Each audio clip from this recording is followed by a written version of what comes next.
Yo, what's going on, everybody? It's your boy Northside Ploud with Pop.1 Podcast. Here, my boy Alexander Valito. Welcome back. My boy Bryan, huh? Hello. Episode 51. Man, did you ever think we'd make it here? No, I didn't. And honestly, with how long the last episode was, I didn't think it was going to do as good as it did. I know, right? We really have some diehard fans. I don't want to say diehard fans. I guess we just have a loyal fan base. You know what I mean? We have a good community, and people that watch this really like the premise. We are bringing the card shop talk to the internet. Definitely. And, you know, it kind of shows. You can look at the numbers all day and see who's commenting, you know, returning customers or whatever, you know. But whenever you put out merch and it sells as much as the views are, it's a blessing. You kind of get blown away. Yeah. How do you feel? It's your saying. I'm honestly so excited to go to Flame or another regional or something like that and just see the Hand Shovel Till You Die t-shirt. I wish it came in my size. Yeah, and that was a big complaint that we have. Yeah. And, you know, maybe one day we'll go with a different company and get all... We're new to this. Yeah. We're new to all of this. Yeah. This is legit 3 random dudes that are learn how to plug and play and do merchandise. I don't even know what we're doing. It's getting crazy. I would get the 3X one, but then I'll have to stretch it out. And then if I lift my arms up, you're going to see my whole belly button and everything. And I'm like, I don't want to do that to people, you know? I got you. Well, you know, we got a lot. I'm not the prettiest model. Chill out. All right, we got a lot to talk about today, guys. We are going to go into the new Naruto promo cards, and a lot of people really aren't too happy with the promos. Why? It's weird, and we'll talk about it.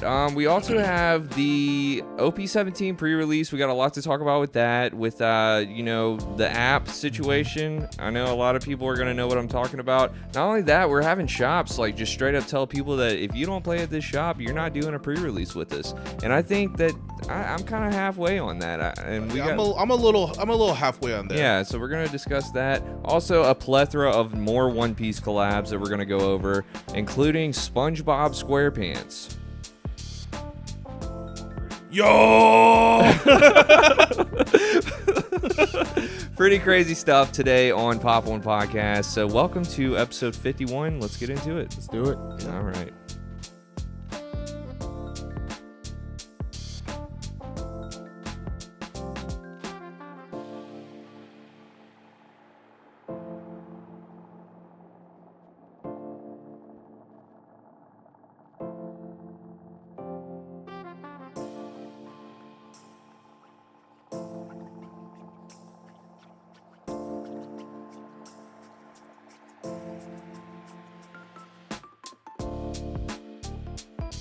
All right, guys, before we get started, I want to remind you that this box is still sealed in our studio, and I am itching to give it away. I really want to give this away soon. I am dropping an ad almost every other day. Not an ad, just like a little short on YouTube, kind of letting people know. I hope you guys didn't forget to tell your friends, tell your family. You know, as I'm doing this, I think of the old days with like Mr. Beast and PewDiePie when they were trying to get like their subs. They're like, you know, go to your mom's computer and subscribe under her account, or, you know, stuff like that. I'm not saying do that because I really want our subscribers to be people that will actually like come and listen to the show and everything like that. But hey, man, 5K, we're giving away this box, and it's good. It's a good box. This is the box. We're probably going to be giving, sealed. we'll give some other stuff away too that day. It'll be a fun day. That should be a live stream, right? Well, we haven't decided what we're going to do. I still have to decide how I'm going to get all the subscribers like on a wheel or something, you know, but I'm sure that there's many of YouTubers have done things like this, so there will be a way, but I'm not even going to look at it until we're like at like 45 or something like that, you know. Or maybe I'll throw in some illustration boxes. Yeah, we got some illustration boxes that I'm probably willing to throw into illustration boxes. I might throw a PSA slab or something in there. You know, there's cool Pop.1 t-shirts. You know, there's all types of stuff that we can do. But I want to hit that goal. You know, our goal whenever it was 1,000 subscribers, like, and me and Alex were chasing that for years. You know, high, with the Yu-Gi-Oh and stuff, and it just never got there. And finally, when we hit it on this, I remember that was the day that I was like, okay, we can take this seriously because it's very hard to get 1,000 subscribers on a YouTube channel. Yeah. I don't care who you are, you know. But to get to I mean, dude, we're almost at 4,000. Yeah, we'll probably be at 4,000 by the end of the week this episode drops. Maybe. I'm thinking like the end of the month. But yeah, you know, the way it's moving good. And it's like, wow, okay, cool. Let's do this. We're doing the damn thing. So let's do it. So, yeah, subscribe.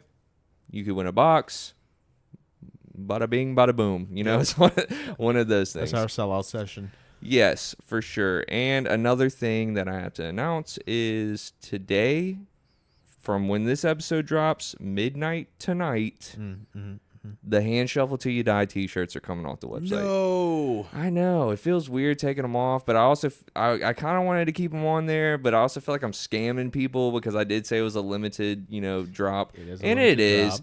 Not to say that we won't bring back Hand Shuffle Till You Die in some type of way, like on a hoodie or that'd be nice. Did you say no revivals though in the ad? Yeah, I did. So well, a hoodie's different. Yeah, hoodies are different, you know. But I'll ask the community, and who knows, we might put like a different variant. Maybe a different artwork. I said no reprints, right? You know, so we'll figure something out. But just put like me like doing like that's a different idea, Bryan. For the time being, though, I have to, you know, go with what we said, and we're going to take the t-shirt off. So if you're listening now, and I'm talking in the future, if you're listening now, it should be Wednesday. Yeah. And by tonight, Wednesday night at midnight, we're going to take it down. Yes. And this will be the week that I will go ahead and upload to Spotify on Wednesday. We usually wait till Thursday. Shout out to all our Spotify. We don't give them enough love. We don't. We have a whole group of people that follow our Spotify. And literally, I get on the website to upload, and I don't even get back. I was a dedicated Spotify listener for like years, and like I feel bad because I haven't been doing as much road trips or anything because I work from home now. But I don't know. I kind of miss my Spotify account. I used to listen to it like religiously. Dude, I feel like that's like the podcast hub. Yeah, you know what I mean. So shout out to our Spotify listeners. Shout out. We see you. And shout out to the one guy every single week that messages us on Instagram. He's like, hey, man, don't forget to upload today. He really needs his episode. Yes. Yeah. Also, another funny story before we get into it about the T-shirts. We had a random email, and I don't even think I told you guys this. I just sent you all a screenshot. We had an email from one of our customers. His name's Greg. And he was like, hey, I just put an order with you guys. But I put my wrong address in. I just moved away. I put my wrong address in. So I'm sitting here trying to, we're new at all this stuff. Yeah. I'm sitting here trying to figure out how to change the address and stuff. And like, by the time I figured it out, I'm like, oh, well, he didn't even send the address. And Locals is about to start. Like Locals is legit about to start. And I want to get this done so I don't have to worry about it when I get home. And, so I go to the order, and it actually like puts their phone numbers on the order. So I call Greg, and he's like, he didn't answer at first, and then he called back, and I was like, hello? He was like, yeah, I got a missed call. I was like, is this Greg? He was like, yeah. I was like, what's up, man? It's Ploud from the Pop.1 podcast. And he was like, what the fuck? And he was like, yo, what's up? And I was like, yeah, man, you know, I'm just trying to get this address stuff figured out. I figured it'd just be easier to call you, you know, and so send me your address and everything. And I made sure that we were extremely grateful for the support, and you know, because dude, people are buying our T-shirts, man. You know what I mean? So it's a crazy thing. So I was very, you know, hey man, thank you so much. I mean, this means the world. You could have been the only one to buy a T-shirt, and you'll still be my hero. You know what I mean? So thank you so much for doing that. And he gave us some kind words. You know, he says, keep it going. You know, so shout out to Greg. Thank you, Greg. I know it's weird, you know, a YouTuber calling you and stuff like that, but I don't know. That's a little freaky. I'm not gonna lie. It is weird, dude. But I was just like, I gotta hurry this up. I didn't really think about it until the phone started ringing. I was like, why am I calling this dude? Yeah, now he has his number. Now he can share it to everybody. Please do not do that. Greg, please. All right. So let's get into it. Naruto card game. Yeah. A lot is going on with this card game. A lot. And I've been talking to some people. They're really excited. Dude, I have not heard one. I mean, we get the comments on our stuff with the one or two guys that are just like, this sucks. Yeah. Naruto looks dumb. It's copying Yu-Gi-Oh. It's stupid. the cards don't look that good. They're copying One Piece, and it's just like, okay. But majority of the players in all these other card games are super excited about this, including myself. Yeah. Now, we are getting a few promos. Obviously, we had the Chakra at Gen Con. Yep. And it has a nice Gen Con stamp on it. It looks really good. Looks the Sasuke damn good, and Naruto look amazing. And the content creators, I forgot what they call it, the spot where they let the people come in, look at the stuff, take video like of everything. Creator zone or something. Yeah, the content creator zone. They actually got a Chakra with no stamp on it. Yeah. Which looks really cool. Now we're going into the realm of the sports card promotional deals. Yeah. We've been here before, boys.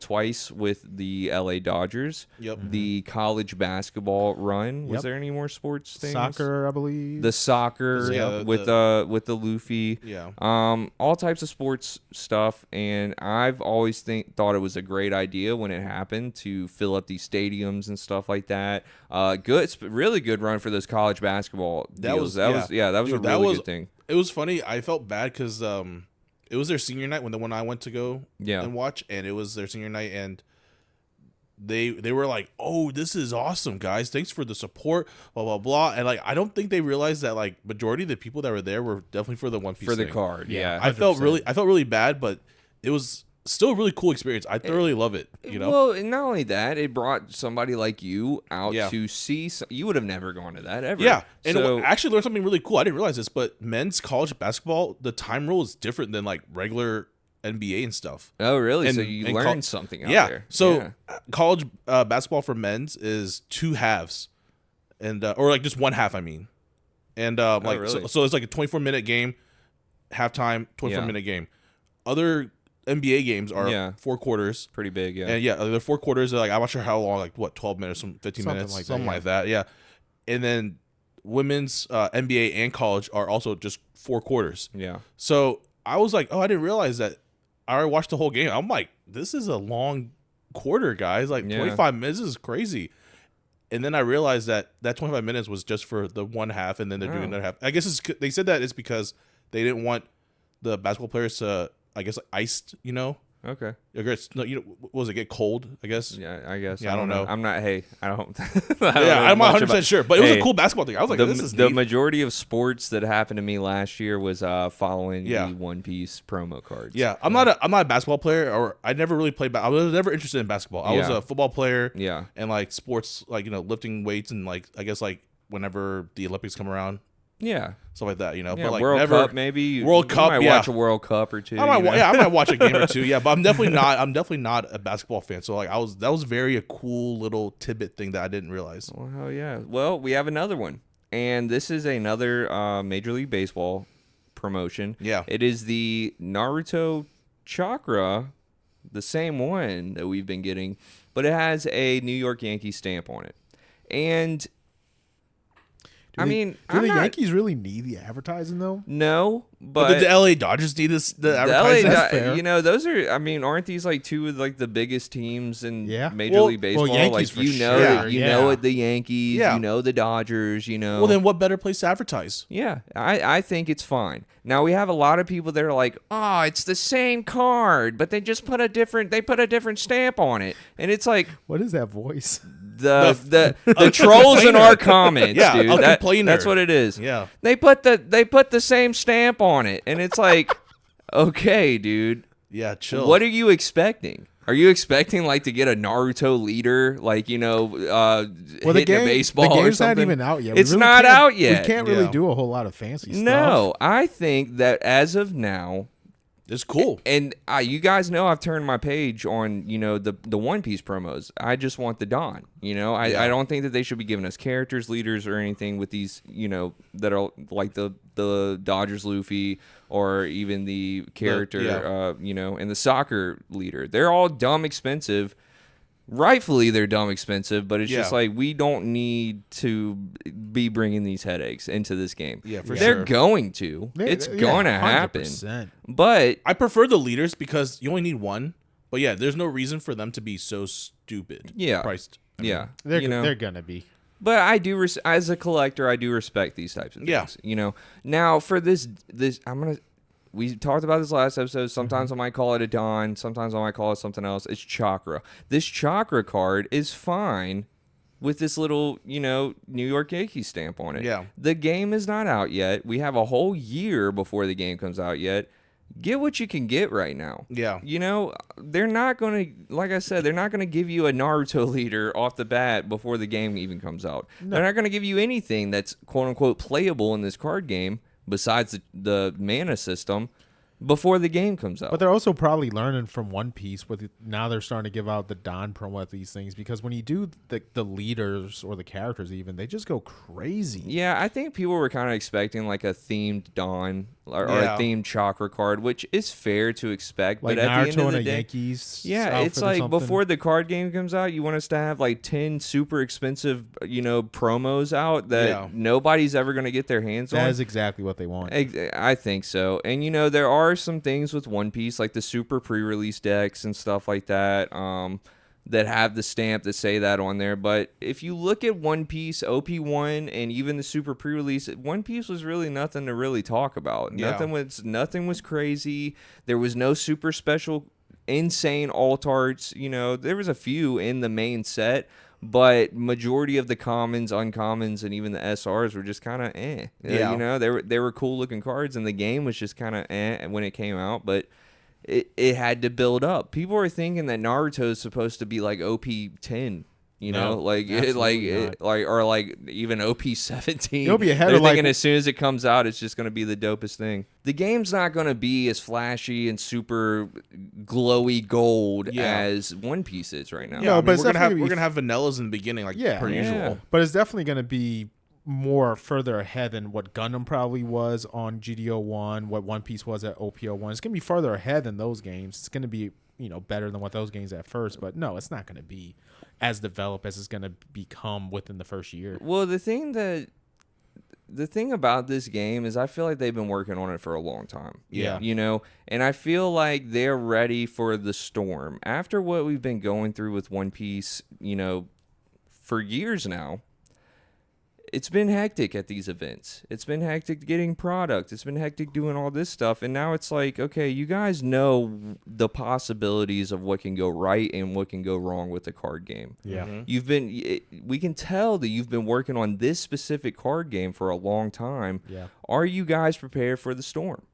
The ninja storm, right? Yeah. Are you guys ready for what's about to happen? Because like we said last episode, Naruto's got a huge fan base. Yeah. Huge fan base. If not bigger than One Piece. If this Naruto game would have been out when One Piece was out, I probably wouldn't watch One Piece to this day. Yeah, I think so. Well, honestly, it would have took all the Yu-Gi-Oh players pretty quickly. Like, it would have been. I'm glad that it's coming out now. Yeah. It's just the people got to understand that the game is not out yet. We're not going to get the most rarest cards or the most flashiest looking cards. Whatever they want to give us for the next year, let's just run it. Yeah. Let's be happy with what we're getting, because we could have a situation to where we don't get anything, hear any news, don't see any new cards until the game actually comes out, or a few months before it actually comes out, like they probably should do. Right now, they're in this big promotional step to try to get people hyped up for this game. This is probably the biggest promotional step I've seen by Bandai for any card game so far. For a whole year. Not even for, because Gundam wasn't even like this hyped, Like they did a big thing for Gundam, but Gundam's their own IP that they own, and they didn't even do like as big of a promotion for Gundam as they did for Naruto.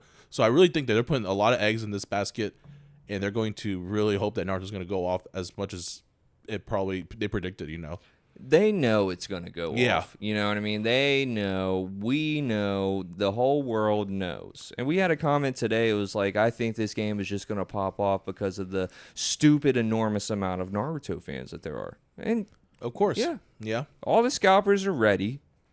All of the players are ready.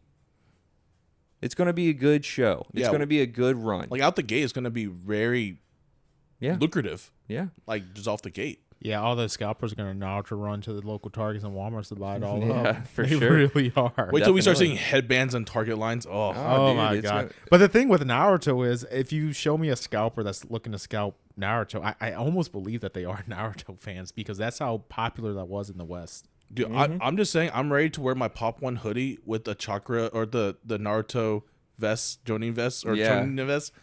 Think how sick that. Think how sick that. The tuning vest. Think how sick that would be. Actually, Just think about how sick it's gonna be. And I'm gonna pull my deck when out. I walk in with my Minato robe, and I'm just like ready to go in with my Minato deck. I can't wait. I think it's gonna be fun, man, and I'm super excited about the game. People, calm down. Yeah, that's basically where we're going with this. Calm down. We're not about to get the craziest alt arts promos that you've ever seen. You say that, but watch. Like they could surprise you out of nowhere. But and like, that's true. Craziest art ever. I'm really looking for. There's a guy at the One Piece tournaments. I'm not sure y'all seen him as much. I've seen him at almost every regionals that I've gone to. He dresses up as the character that he plays. Yeah. And for which character, or is it different every time? It's different every time. It depends on the leader that he plays. The last time in Vegas when I saw him, he was dressed up as Law, but he was playing Rosie.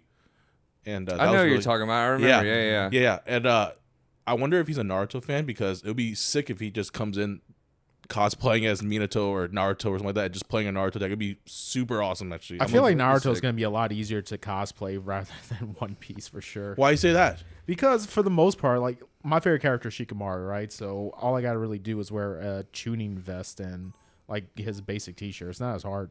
Then you got to get the headband. You got to put it on the arm and all this other stuff. I don't know. That's way easier. The fish nets are going to be kind of weird. I don't know. Because like my favorite One Piece villain, Doflamingo, right? Like that's a hard outfit to cosplay. Yeah, who has the most difficult because if you look at One Piece and you look at Naruto, like they're all unique, right? Yeah. But they're not as like like they're not that crazy. You can kind of build a Luffy cosplay out of your closet if you wanted to. The Naruto cosplay is literally a jumpsuit and a headband. The Naruto one's kind of weird, but like I feel like characters like obviously all the joning and tuning and stuff would be probably easy. You just got to buy the costume or whatever. But like let's say like Sasuke, it's like khaki shorts and a blue shirt, and you just got to get your hair did or whatever, That's a decent cosplay. Have the headband. Jiraiya would be a hard cosplay. Jiraiya would be a hard one, but like a character like Tsunade wouldn't be that hard. Or like even like Gaara wouldn't be that hard. You see Tsunade a lot at conventions. She's a popular character. Yeah. I'm thinking about it now. You're right. I guess Kishimoto really drew them very plainly. It was simplistic. But it was a good flavor. That was the whole thing about it. Yeah, I say plainly. I don't mean it in a derogatory. I meant like he drew them in a way that's easy to digest for us, and it doesn't affect the flow of the story. Well, it's kind of the same with the One Piece characters though too. Like Zoro doesn't really have that much of a unique. Well, they've been changing up every arc now. They do change, like ever since Wano and like the Egghead costumes are crazy. Yeah, those like are fun. Kuma cosplay. But if you look at like the Romance Dawn era, like Zoro was like a white tee with like some pants. Sanji was like just a suit. Luffy red shirt. I don't think they changed jean shorts. I don't think they started changing outfits until they got to Sky Island. I think they've always changed outfits. We just haven't really like looked at it like that. Like because if you look at the Egghead opening, it showed Luffy like pretty much every arc. Luffy changes a lot. Yeah, Luffy changes a lot, but mainly it was like his shorts and his top. I think they all do, but we just don't really like know because like Nami has a bunch of different deals. Sanji does too. Zoro is probably the one that kind of sticks to, and Jinbei, Jinbei's not changing at all. Yeah, he's not really changing. Frankie, he wears different outfits every arc. Different kimonos. Nowadays. Now they do. I think that now, and even before, we're saying now, probably years and years ago when they started doing it. But at first, it was like just, kimonos. But hey, hopefully that guy that you're talking about is hitting the cosplays for the Naruto. I think I'm gonna say it'll be really fun. Yeah, it'll be really fun. And even then, you don't have to like go hard with your cosplay. Like you could just wear the tuning vest and just your regular clothes and go play at the tournaments. And hey, you're cosplaying. Yeah.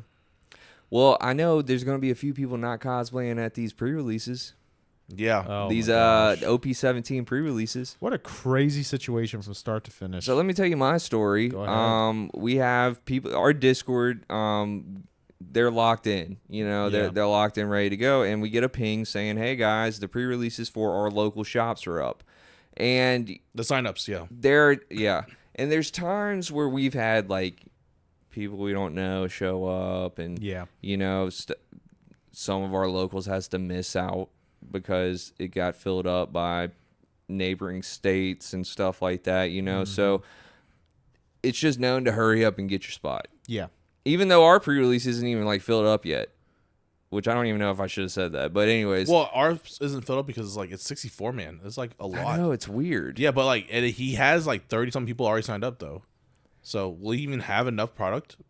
From what he told me, he was getting a lot, and this was like last year. Yeah, but remember, I forgot which one it was. If it was this last one or it was 2 sets ago, but he ran out of the promos with the Luffy leader on them, and he had to give out a different one.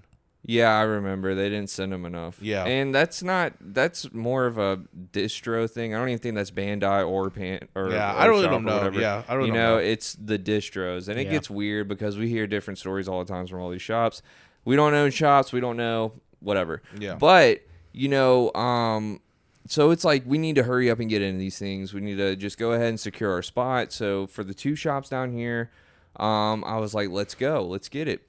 So obviously, I know that the app is going to go slow because everybody in America is in it trying to get into their shop and everything. Which they need to figure that out. Well, they need to figure it out pretty.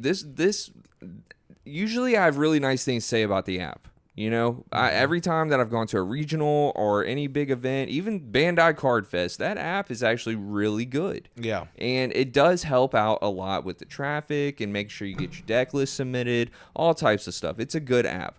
Well, it was not good this weekend. It was not. So I get in, you know, when it loads up, you hit the start button. It just kept circling. So I'm like, okay, whatever. Well, finally the home page pops up, and I'm able. What I do, there used to be a section where I could like pick my shops and my favorites or whatever. Well, that hasn't worked for me in like a year. Yeah. So I go to my events, I go to history, and all the shops I've ever played in will be on there. So I do that to go to Pandas and to go to Board Game Peddlers. As soon as I clicked my events, it says error, please log in. Same. I'm like, please log in. So I refresh the app and it has me logged out. I've never logged out of this app. I was freaking out because I was like, how do I even log back in this? I don't even know what I used to log into this app. What do I do? Error. When you would hit login, it just kept saying error. And this is for hours. This is for like 4 hours, dude. Yeah.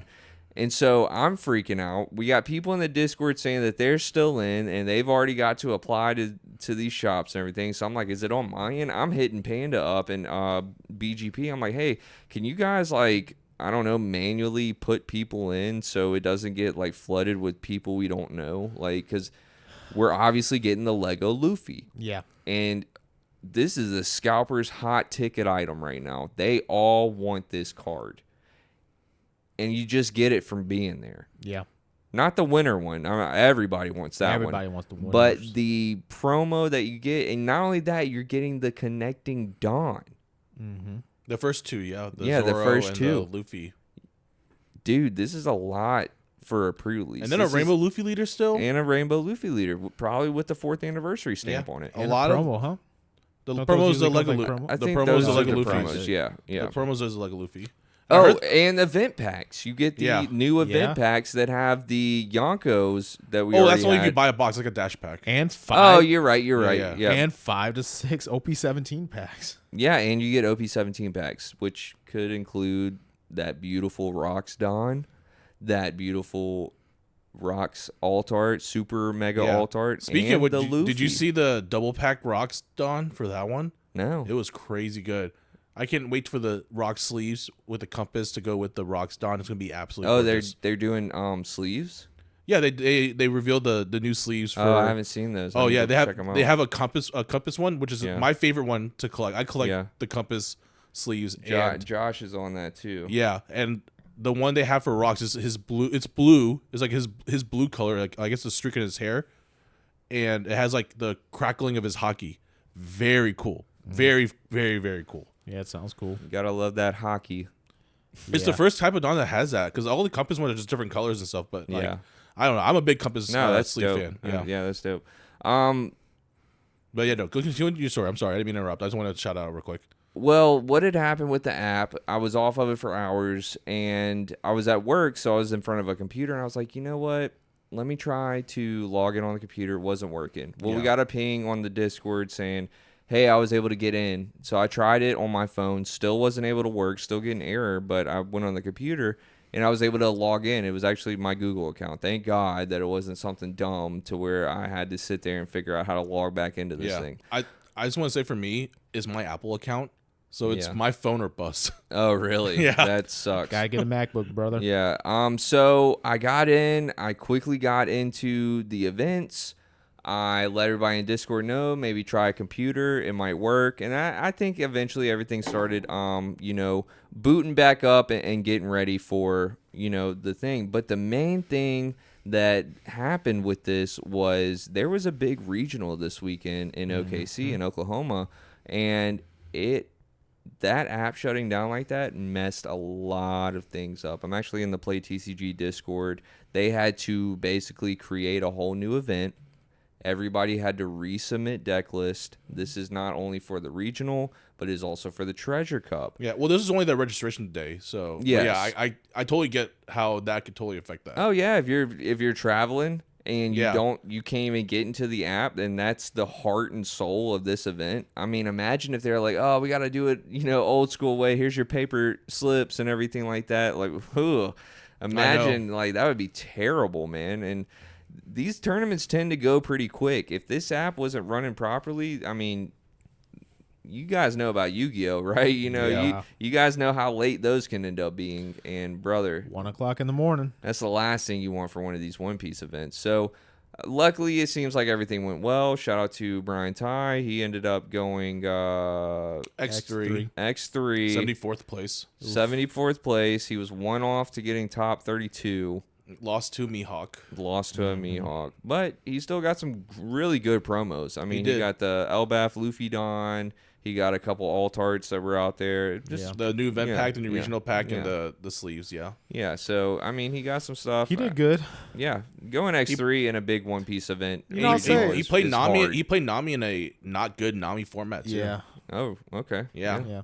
Good stuff. He has some spice to it. Him and I were talking about it, and well, he's been talking about it more. I've been listening. You deck doctored him. I did not deck doctor. I did not deck doctor. Oh, I did. It's your fault. We did convince him. Me and some friends. We did convince him to play Gravity Blade, and he didn't have it in at first, and he was like, "Yeah, I think I should totally play Gravity Blade just for the Mihawk matchup." Oh yeah. But he was high on Rayleigh, the yellow Rayleigh, because it can. So funny story. I threw that in Teach today. Yeah, it's really good. Yeah.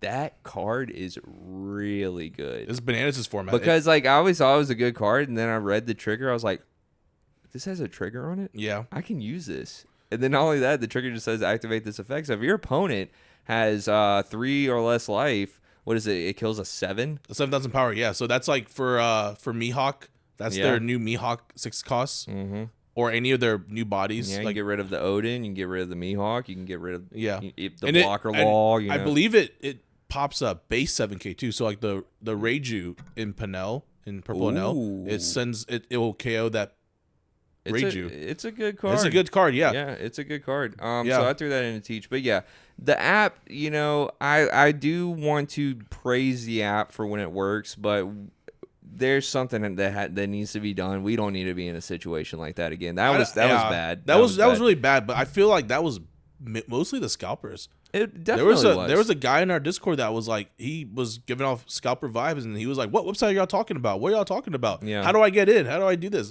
Yeah. And it was funny that nobody was answering him. Well, yeah, because it's just like, and what's weird is we just had like a weird conversation in there about shops upping the price on booster boxes and stuff. So I think Buddy should have probably caught the vibe just a little bit. Say, hey man, this is a player's chat, and we're not too keen to you guys coming into the hobby. Yeah, definitely. So it was a really weird situation. Sorry, it was a really weird situation. Because I was just getting a terrible vibe from that, and I was like, "Dude, what the heck? Like, get the heck out of here!" Yeah, this is not the place to get to help and advice. Yeah, and we have all taste of players, collectors, and scalpers, even that listen to us and stuff like that. So they'll get in, and it's a no judgment type of deal on my end. until like you affect I mean, the people. It was mainly the fact that he was like, he said, I don't care if y'all beat me up. I just want the cool promos. And I was like, as soon as he said something like that, that was the first thing he ever said in the Discord. Too. Yeah. Once he let off with that, I was like, absolutely not. Like, we gotta get him out of here. This is awful. Yeah, that's fair. And that's causing shops to do some different things with all these scalpers coming to everything. Yeah. So we have seen shops on like Facebook and stuff like that are just straight up saying, "Hey, congratulations, you got in, but we're going to drop you because you're not a player at our locals." I know a shop that did that around here. Yeah, not one of our shops, a little bit down, one of your shops that you go to and stuff. But yeah, but it kind of makes me think, is that a good thing? Like, is it something that does it kind of put a wall up for new players? Because there's a lot of times at these pre-releases, shout out to, you remember Beaning. Yeah. Scott Beaning, yeah. Yeah. He didn't start playing One Piece at all. He was kind of, I'm not going to say scalpery, but more collector, you know? Yeah. And he went to the OP15 pre-release, I'm going to say. I don't remember, but yeah, one of those. I think it was OP14. Either way, that was his first time ever, sleeving some cards up and playing them.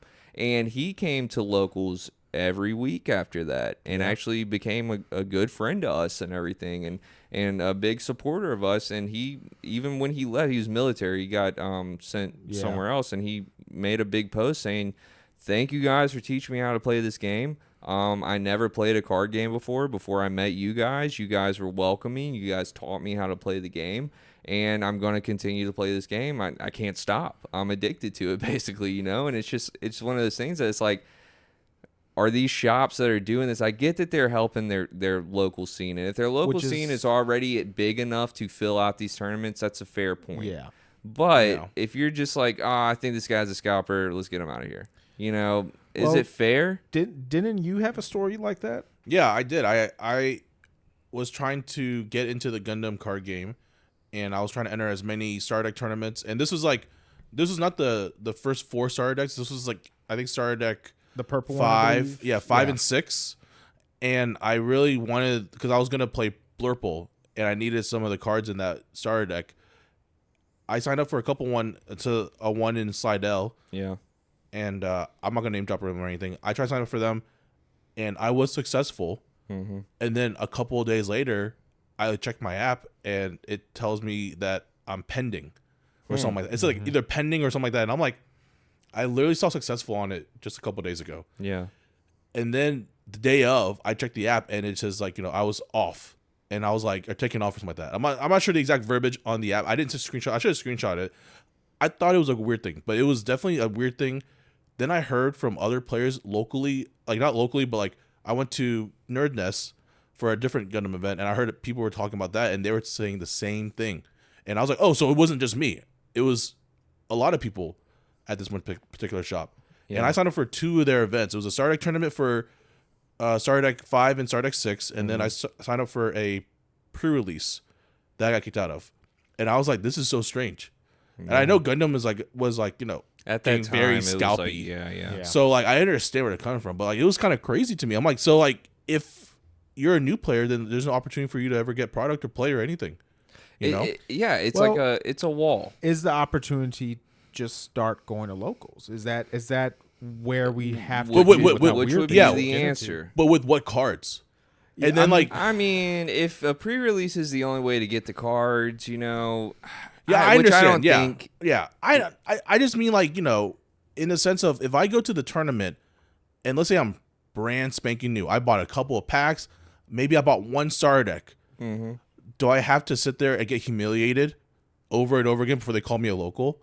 Why can't I just start buying some stuff, go on TCG Player, add some players, help me build a real deck, and go to locals and have a real deck?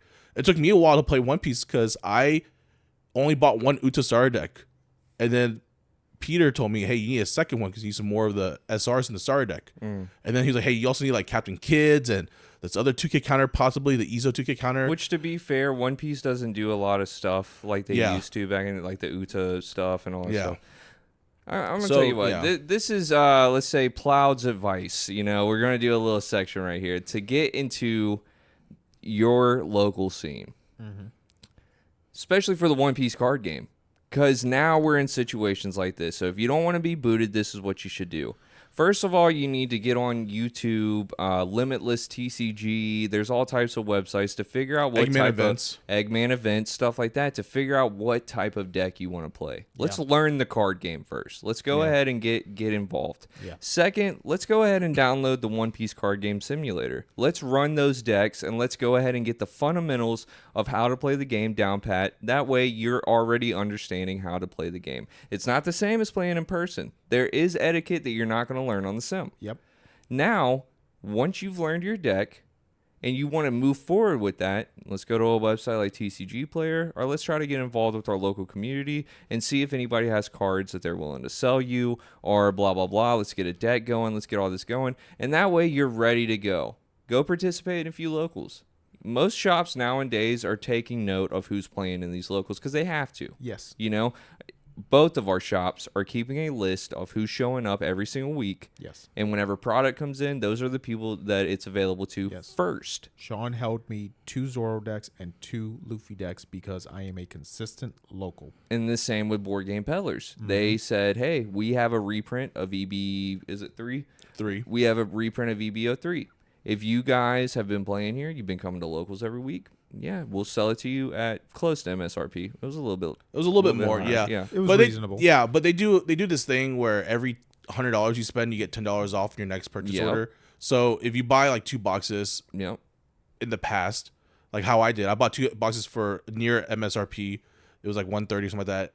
My credit built up, and when I went to go buy my EBO3, I was able to take $20 off, and that put me down closer to MSRP. So I was like, all right, I'm happy. Yeah, for sure. But if you don't play here, the product is available. But we're gonna sell it to you like $350 a box, $400 a box, blah blah blah, which is fine. If you're not doing that to the players, to the people that are actually trying to get it, and I don't agree that you should just leave it on the shelves for whenever we decide to buy it. You know what I mean? Like, I mean, you know, at the end of the day, you have to be selfish. You own a business. The bills got to be paid. If you know, there's a shop that we won't name, but I do like how he does it. And some other shops do something similar, right? Where they'll sell to their players on release at MSRP or close to MSRP, and they'll say, hey, once you leave, I'm selling these to whoever walks in. Or put them on eBay or whatever. And I know they'll pay at this premium price. I'm going to do that after, if y'all don't buy out everything today. And I feel like that's fair. You give them your community first shot. It sucks for the ones that can't afford it that day, and you know they got to get it later, but you know it is what it is. And then they sell at a higher price later. You're not screwing over your local community doing that, and you're still maximizing your profit as a business owner. So you know, maybe a pre-release isn't the best place to go and do your first event. I don't think a pre-release should be where you go do your first event. No, but I do think like the starter deck, that is an excellent. The starter deck tournaments. Starter deck tournaments is definitely a way to go. I would even consider showing up to your locals already, asking the shop owner what day the local is, asking if he has a box of bulk you can look at. Show interest. Show interest. Don't just go out there, hey man, y'all got One Piece? Y'all do One Piece in here? That's you know, so I sketch. see that like all the time at the shop, and Panda's just like, they're over there playing, and then they'll come and we had one guy come in and he was just like trying to buy everything out of everybody's binder. And everybody was just like, nah, I ain't got a binder, man. Like, nah. Nah. Like, if you're given that, are you gonna buy my desperation stuff vibe, and flip it, dude? What are you talking about? Yeah, you know, so my advice is let's learn the fundamentals of the game. Let's get into the game. Let's see if you actually like the game. And just stop looking at the prices. You know, look at these cards. Now, if you go to a pre-release and you pull that, the first thing you're doing is going TCG Player. We cracked open a box of OP13 at Nerd Nest for locals, and someone pulled the Otart Smoker Tashigi. And the first thing they do is go on TCG Player. It's a $90 card. Cool. Yeah, I think, Preston, your advice, borderline really good. I wish the sim was a little bit easier to comprehend. Some people have trouble with downloading it. Some people aren't as tech savvy. I do think the sim is user friendly. Getting the sim is not. Getting to the sim and part is updates like crazy. Well, if you it does the auto update. You gotta download the auto update version. Back then, you used to have to delete the whole thing. God, no, you're on Mac. You're on Mac. It's not like that. Oh, so you're screwed. So when I first started playing One Piece, they were telling me about the sim. I downloaded the first time, and then they told me there's an update like 2 days later. Dude, it's and I couldn't get into the sim, and I was like, oh my God, this is so BS, Yeah. So I understand the frustration. I totally get that downloading the sim could not be plausible for some people. Yeah. Maybe you don't have a good enough laptop or computer or whichever, I know they have it for iPhone and for Android phones, I believe. They have it on cell phone, yeah. Yeah, but I know for iPhone it's extremely difficult. John had to do like some crazy wizard shit to get it on his iPhone. I only knew one person with it on the iPhone, and they said like to get into a match, because I'm wanting to say like it'll only pair you with other iPhone users. Well, you told really? me that at the beginning, like it would only pair with other Mac users, and that's not true. I think this was a while ago. Yeah. You gotta think that I've been on the sim since OP5, so a lot has changed with it. Trust me, it's a lot. It's a good sim, and if you download it, great. you can grind, ranked or not ranked, and you'll become. I gotta get the better at Naruto one. I want to get the Naruto one. Yeah, they do have a Naruto one. They do have Naruto one, but yeah. Besides Preston's downloading the sim thing, which I understand can be not plausible for some people, definitely think showing up to the local shop, introducing yourself. Yeah, letting yourself be known, showing up on the day that they have the I locals. want to learn how to play. Yeah. If somebody comes in our shop saying that, dude, we're like, hey, sit down. Let's get it. Yeah. And I'm sure someone can help you sell you a really cheap deck. Someone be like, I have a whole emu deck that I can get rid of for like. And for the locals, be welcoming. Yeah. That's another thing, too. I have gone into shops that I just feel like they do not want me there. Just anybody, you act different at your home locals versus in a way below. It is a real thing. I feel bad for my locals because I feel bad for the people at Pandas and stuff because like I get so pissy whenever I lose, and then they're like, "Brian, you okay?" No. I get so mad. I legit got mad the other day. I lost. I was playing Panda. I lost to Will Moore, one of my good friends. I played Yu-Gi-Oh with him for years, and I lost to him, and not because I was mad at him or anything. I was mad because I didn't play a 6-cost Nell until his 9-Dawn turn. And I had been digging and searching and drawing, and I was like, a lot of where's people, my Nell? Yeah, they get it mixed up that we're like pissed off at them. It's like, no, dude, it's just the game. I do think Bandai needs to do a better job at supplying shops with starter decks because the new player experience, shops should have starter decks on hand. Panda has so many right now. Yeah, it's crazy. How long will it last, though? It's crazy that the starter decks got scalped last week so heavily. Yeah. And I went to a card show last week, and they were trying to unload them like hella fast because they realized there was no money of it, Yeah. And I thought it was so funny that like y'all wasted all your money trying to buy it, and now you're selling it back to me for like near MSRP. Like I'm only paying like $1 or $2 over. Yeah, but the thing is, those are better hold sets, right? Because was it the Bonnie? The Bonnie structure decks have never been hold. Now the thing about it is like I hold some and I keep bricks of every structure deck because there has been times where it's like, hey, you have this structure deck because this SR and there's like cracked in this deck or whatever. That was Law Bebbo for me because I didn't open. I had a couple buying starter decks I never opened, and then when I played Mihawk, they're like, "Hey, you need 4 Law Bebbos." I'm like, "Oh, thank God I had these." Yeah, and it's just like because there ain't no other way to get them. Yeah. And that's one thing I don't like either. Putting the special cards in the structure decks. I think the structure deck should. I don't know. It's weird. Well, no, I disagree. So I do think the God decks was a cool idea. I hate that this is probably going to be Bandai's new norm is going to be a God deck in the special EX, ones, the special EX star decks, I think God decks are terrible. I think they're fun. I love the chase of they're fun, but no, I'm talking about like having an SR in a deck that you can only get from the structure deck. Well, yeah, I mean that's supposed to be a user-friendly thing, though. That's supposed to be a beginner-friendly. Not just user-friendly. It's supposed to be, but in a game where you can't get product, is it really beginner-friendly? Yes. Yes, it still is because the reason why is because those cards are competitive, or they make them really good to be competitive enough for new players to be able to compete with other people. It is fair.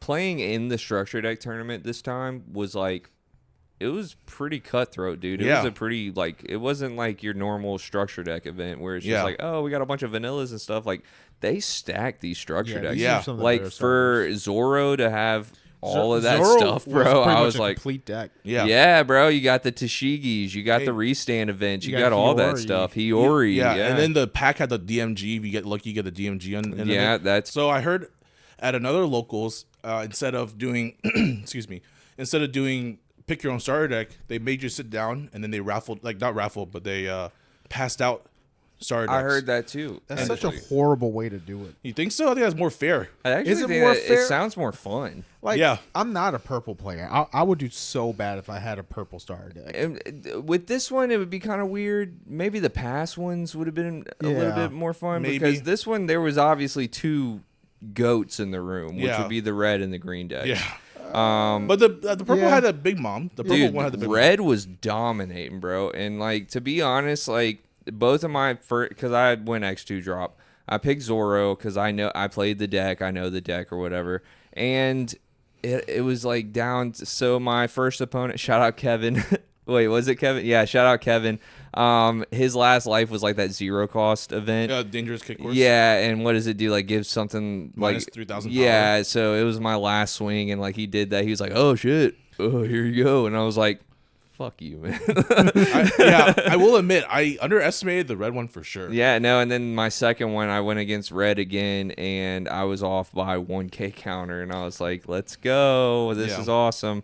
Because there wasn't much defense in the Zoro deck. It was like it was you just get Koshiro. Yeah, it was just the aggro. I think you stuff. get that other guy. No, I don't even think you get the other blocker or the 2K. I mean, Yeah, Yeah. just the blocker. Can we talk about just how cracked the red star deck is in general though? Like yeah, the support no, cards that I all think these I do? think that one red deck, if you're a new player, you can sleeve just that deck up and do just fine as a good starting point. You know, Bryan was trying to do a series for his own YouTube channel at one point where he was gonna do like a start from the beginning, you know, with just one star deck, SC21 star deck, and try to build it from there, you know. But I think he dropped it. But he took it to locals one time and filmed himself playing. He beat someone with just the SC21, the old SC21, like when it just came out. OG. now even the new one's crazier. The new one's even bad. The new one's even better. Yeah, Yeah. I was actually reading the card list for it because, like, I remember you were telling me how you lost it to him. I'm like, how did you lose? Like, Dude. what's in this starter deck? The Sanji, Yeah. the new 7-cost Luffy, the stage. the stage, Yeah. dude, the stage, bro. The I'm stage like, is so broken. Yeah. and that it has some- stage is yeah. the reason RG Luffy is about to go crazy. I think that starter deck has like the most well-rounded yeah, no, characters. It was good. It was like good events. It had a mole. Did it have a mole pistol reprint or no? No, right? No, it was Okay. the other one. Which one? UFO? The bad got it right kick. here. Well, no. I know there's bad kick, bad mare's kick course, but It was the one that just came out. It was like the OP14 gum. Actually, or no, 6. I don't think so. I think it just came with Kit Course and Gatling Gun, Gum Gatling Gun Oh, from okay. OP13. I thought there was mole pistol on it. I don't know. Maybe I'm like, oh, I'm thinking of the learn to play. The deck. Learn the Plays did because when I was building the new Straw Boat or what are they Strawbo. called? Yeah, Strawbo. Strawbo. I needed Mole Pistol, and I was like, where do I get this card from? I don't even, because it came from the old structure deck. Yeah, it's a 21. And I know that I use that in Shanks, and I don't know where I put that card. I Yeah. don't even know if I still have it. I probably sold them, you know? So Yeah. I was tripping. I was like, oh my God, dude, where am I about to find Mole Pistols? And I was like, wait, I got that I had a sealed Learn to Play. I was like, let me just see. Crack this and see. Yeah. Yeah, and it actually, I was looking for the 6-drop Luffy, or is it Yeah, 5 the or rush. straight? The 5 Yeah. the 5 5 cost. 6. Yeah, and I was like, oh, I need these too. So Yeah. actually, that Learn to Play deck and the new structure deck, you pretty much have all the cards you need. Yeah. for Isn't it funny that when the Learn to Sabo. Play deck, we looked at those like, wow, this Zoro and Nami is crazy, and now it's like, oh wow, the red Luffy's starting to become Yeah. the one we all needed. Yeah. Well, Nami had their run. Zoro is still a deck. I still say that Zoro is definitely still a deck. Yeah. Yeah. You're not out of it if you're playing that. It's still a deck. I see people all the time winning locals with Zoro, like all the time. It's Yeah. still a deck. Mihawk's John- just a little bit better, Yeah, but John wins all the time with yeah, Zoro. John will bring Zoro into locals all the time and just obliterate. It's awesome. But he's Yeah. a green genie. He loves stuff like that. He did crazy with Brooke too. But yeah, learn to play a little bit with your community. I'm sure everybody around there will be welcoming. Don't just sign up for a pre-release expecting to get in. I don't necessarily super agree to shops, doing that, but I don't hate it. It's Yeah. a weird blurry It's wall. it's a very blurred line. It's Yeah. a solution. Kinda. I would, Yeah, I wouldn't. kinda. It's not black. It's not as black and white. I'm 50-50 people, on yeah. it. I see the good and I see the bad. There's a gray area to it. I mean, think about it, right? Say your local shop, you weren't able to get the product because the app crashed or people were scalping the signups, right?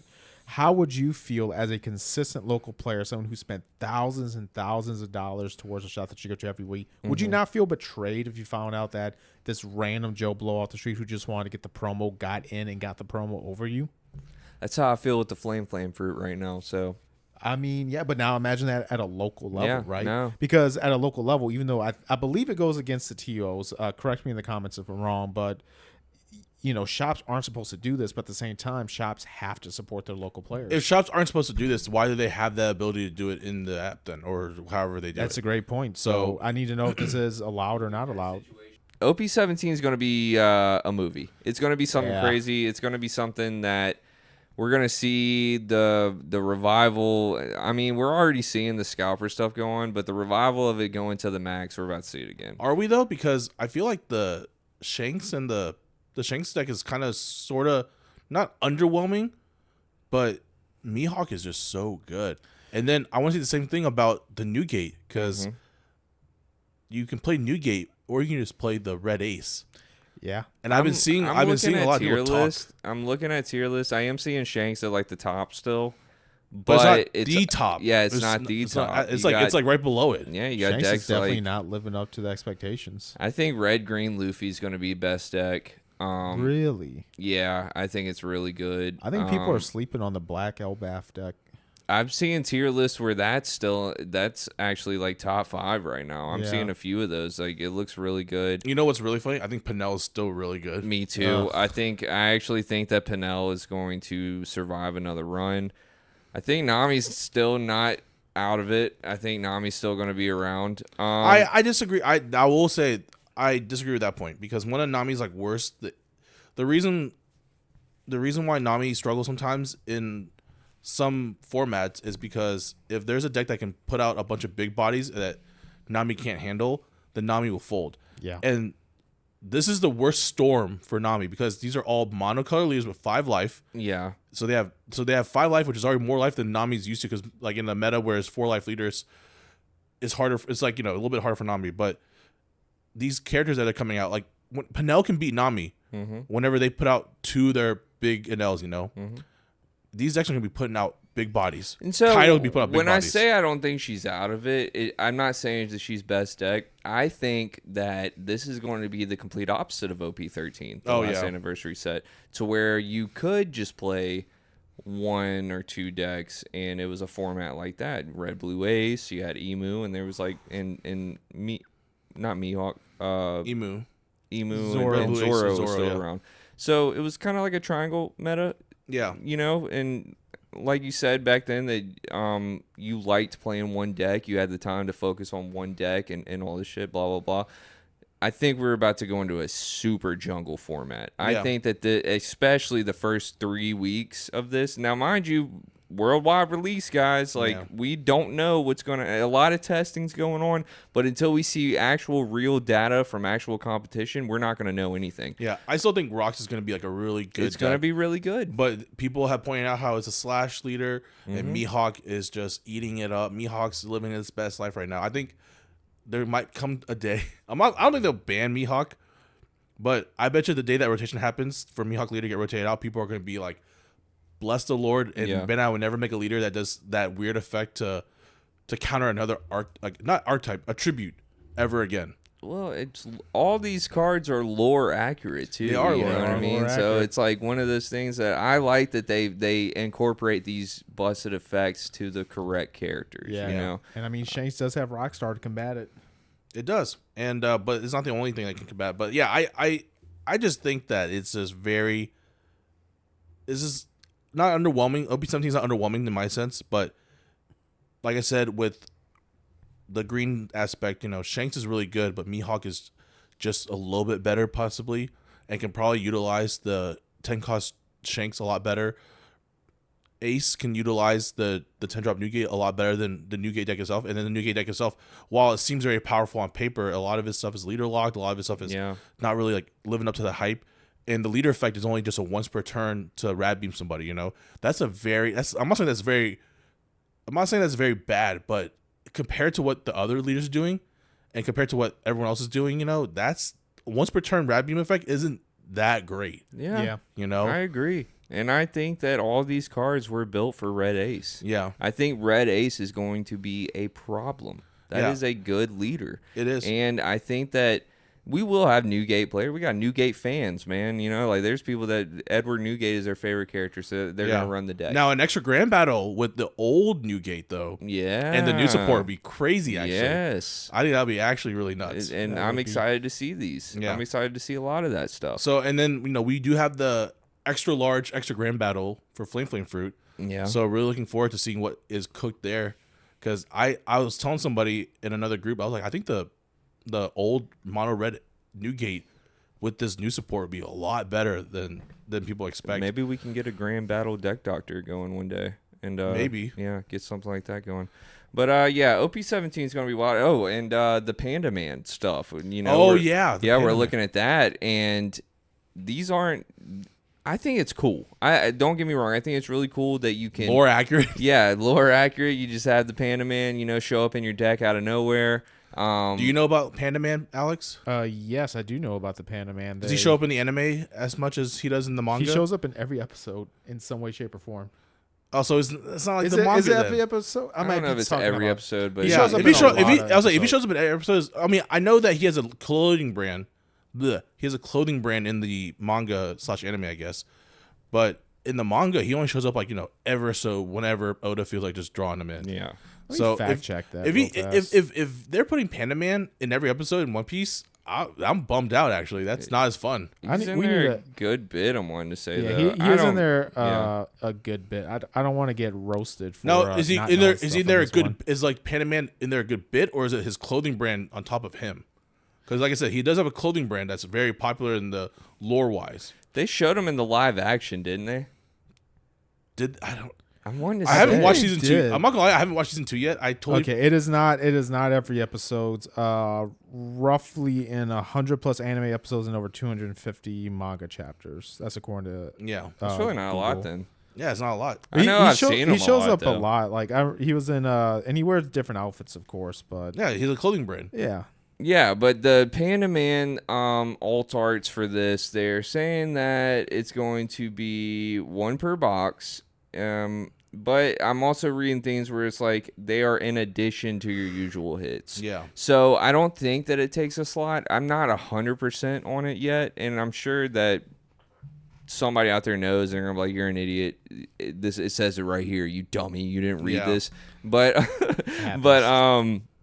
yeah, I think it's cool, especially if it's like an additional hit, compared to your 2 to 3 hit boxes. Yeah. Or we have 4 hit boxes sometimes too. Yeah, as long as it doesn't take the place of a hit. Are we looking at potential 5 hit boxes now? Maybe.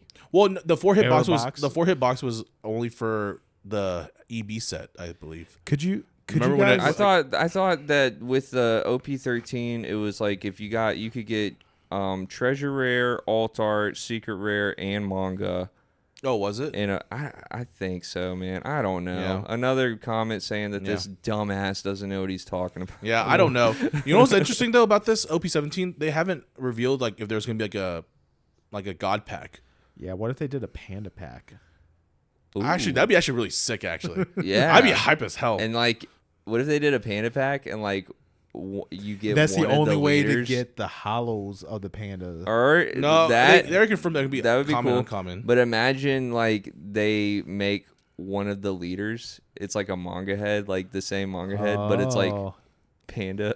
It's Rocksteady's back but it's just like the panda head. All the leaders with the pandas and then all the colors. Probably not all of them, but just a random one. I think Speaking of that, what if how we get those little pre-release packs with 2 cards in it and a stamp? Yeah. What if one of them is a Panda Man? Oh, so it has a pre-release stamp and the altar on it. That would be actually sick. That'd be the most expensive we're common. Still waiting on the big hoorah for this set. Is this set even fully revealed? It's on the app. Most of it's on the app. Yeah, and they're leaking the Panda Man cards now. I think we got 2 more today as of recording. Yeah. But like you said, yeah, are we getting a god pack? Are we getting stuff like that? I don't know. Because OP13 was the demon pack, so yeah. I mean, I'd imagine they do something for OP17. It would be dope if we get Gege to do some art for the Rocks Pirates. Oh yeah, it would be. Imagine you get a Rocks pack. That'd be crazy, actually. But it would be dope. Yeah.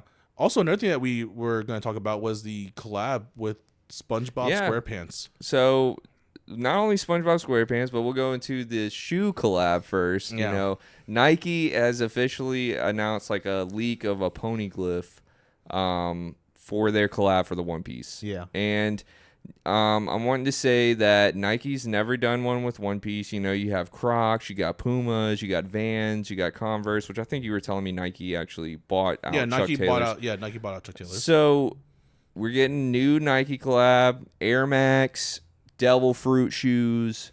There's also T-shirts and jerseys and stuff. We haven't seen any of them, but we're just reading off. And I think it was fall of this year. Yeah. So from what I heard from my research, it's going to be based off of the 3 devil fruits. It's going to be the gum fruit, the Mara fruit, or whichever. How is that's what Ace and Sabo's fruit is, right? Mara.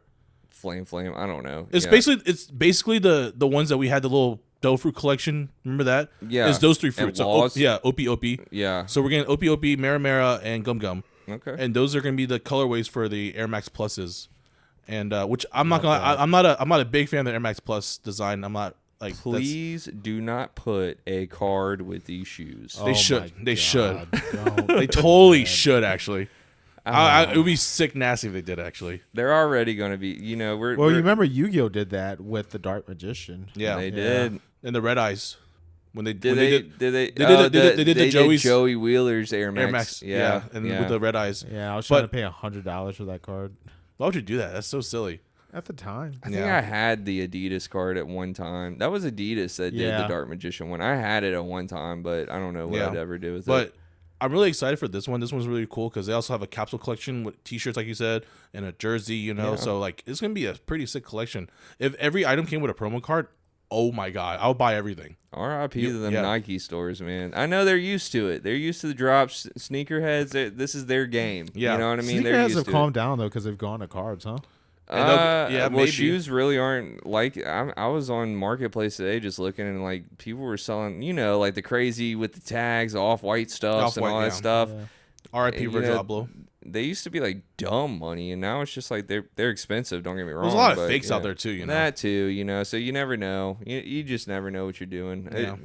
Whatever. It's not my realm. I don't care. If I see the shoes and they're available to me, I might pick them up. I wear the Gear 5 Pumas all the time. Yeah. And those were hard to get. That was actually the first shoe that I bought myself, like off of StockX, because I remember being out of town and traveling and everything, like going to every Puma store and saying, "Hey, do y'all have these?" And nobody had them. One time I found the Blackbeard ones, I think. Yeah. But I didn't want them.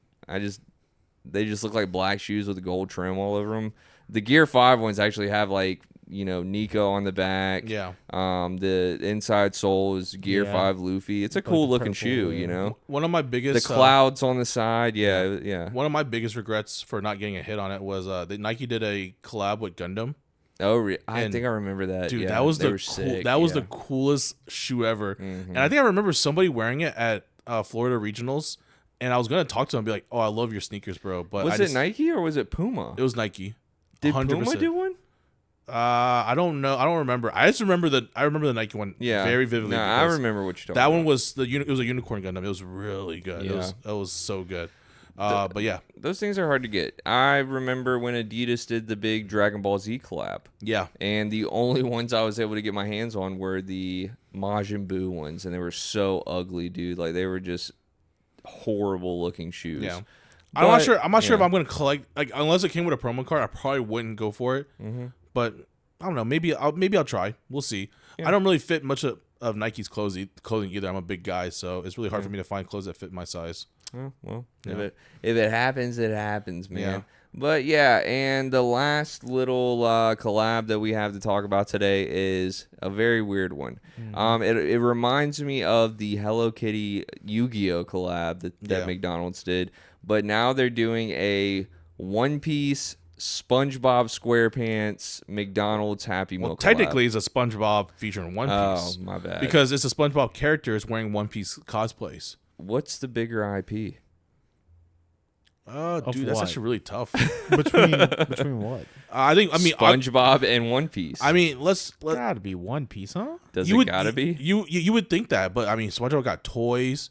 SpongeBob been around for a long time. Yeah. I think your granny would know SpongeBob before she knew Monkey D. Luffy. That's fair. I think anime is really niche. It's not as niche as it was before, but SpongeBob's universal. Yeah, you know, I think you can go anywhere and say, "Hey, SpongeBob," and somebody would probably be like, "Oh, yeah, SpongeBob. yeah, SpongeBob. That. Yeah, I know that. Anywhere in the world, India, Africa, you know, anywhere. South America, they know SpongeBob. Now, SpongeBob's a big IP. But if you say Gomu Gomu, someone's gonna be like, "What are you talking about? Gum?" Or even if they say gum fruit. Yeah, what are you talking about? Yeah. But if you say Bikini Bottom, they might know something. Yeah. Even Gary. I don't know. Like, Gary's kind of a you gotta get Gary the snail. You gotta say Gary the snail. I mean, Patrick, Squidward, Squidward, Sandy Cheeks. Yeah, all that. Yeah, I guess. Yeah, just go meow. Would a household name recognize Sandy Cheeks over Nami? On a regular American household, probably. Yeah. Now, in maybe your house, probably not. Now, who would win in a fight, SpongeBob or Luffy? Oh, SpongeBob washes.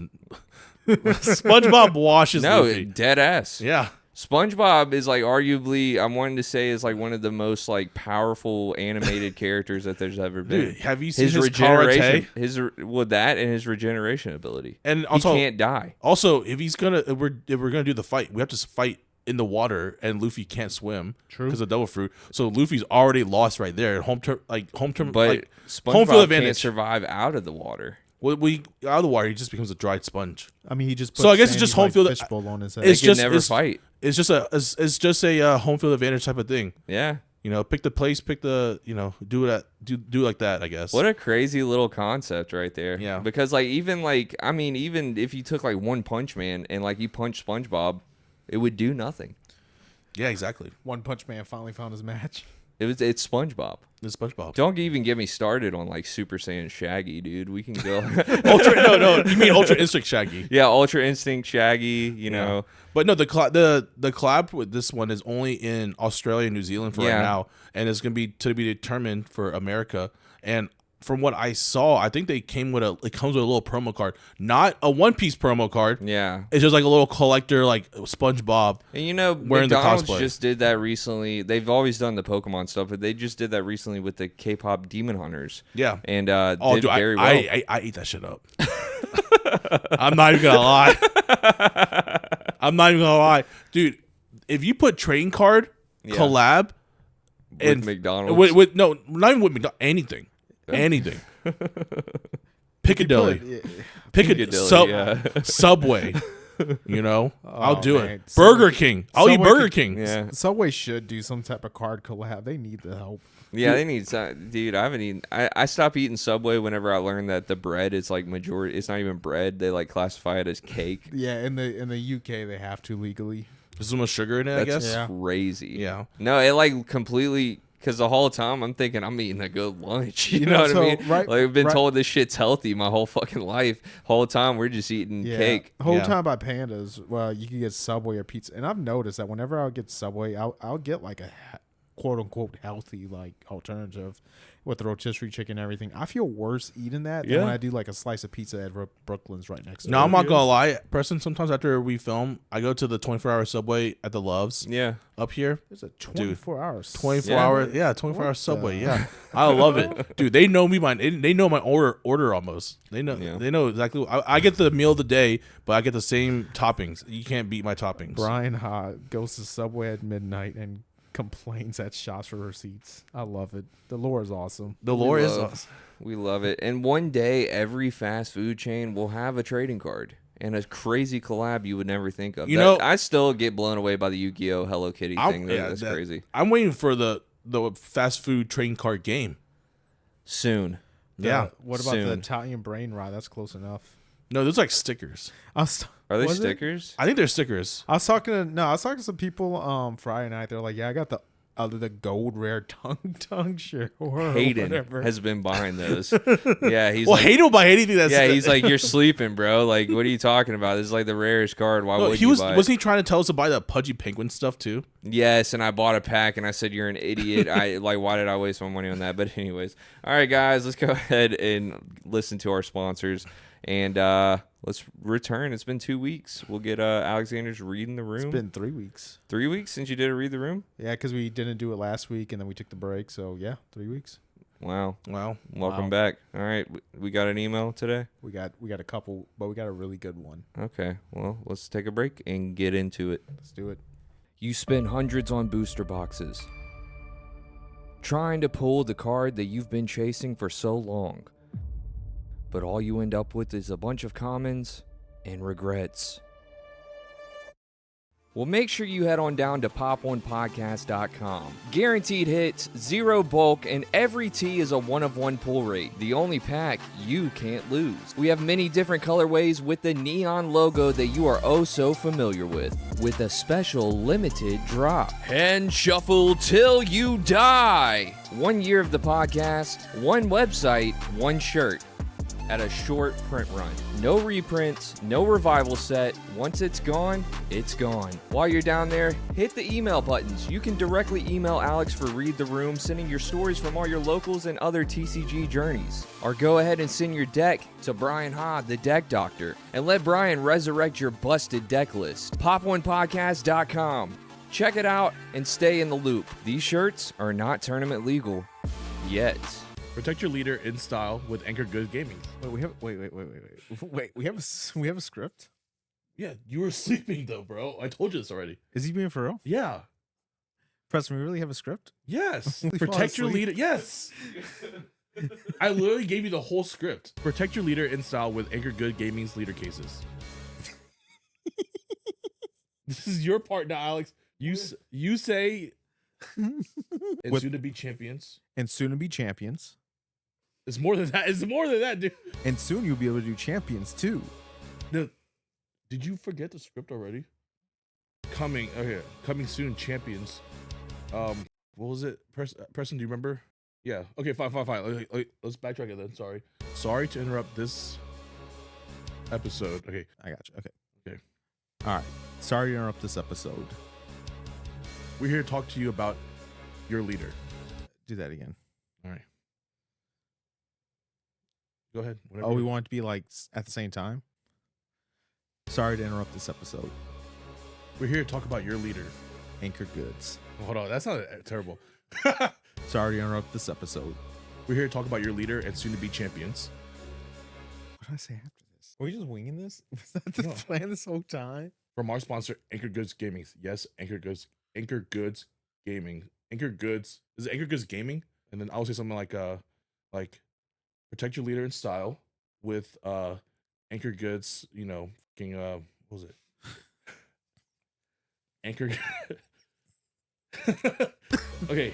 Sorry to interrupt this episode. Can you just get the script and just edit it? I don't have a script.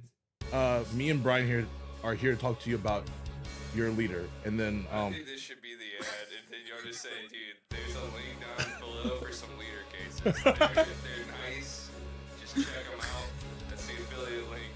Thank you guys. Peace. Okay. ANGKOR GOODS. Right now, just say it. Just ANGKOR GOODS. ANGKOR GOODS. Peace.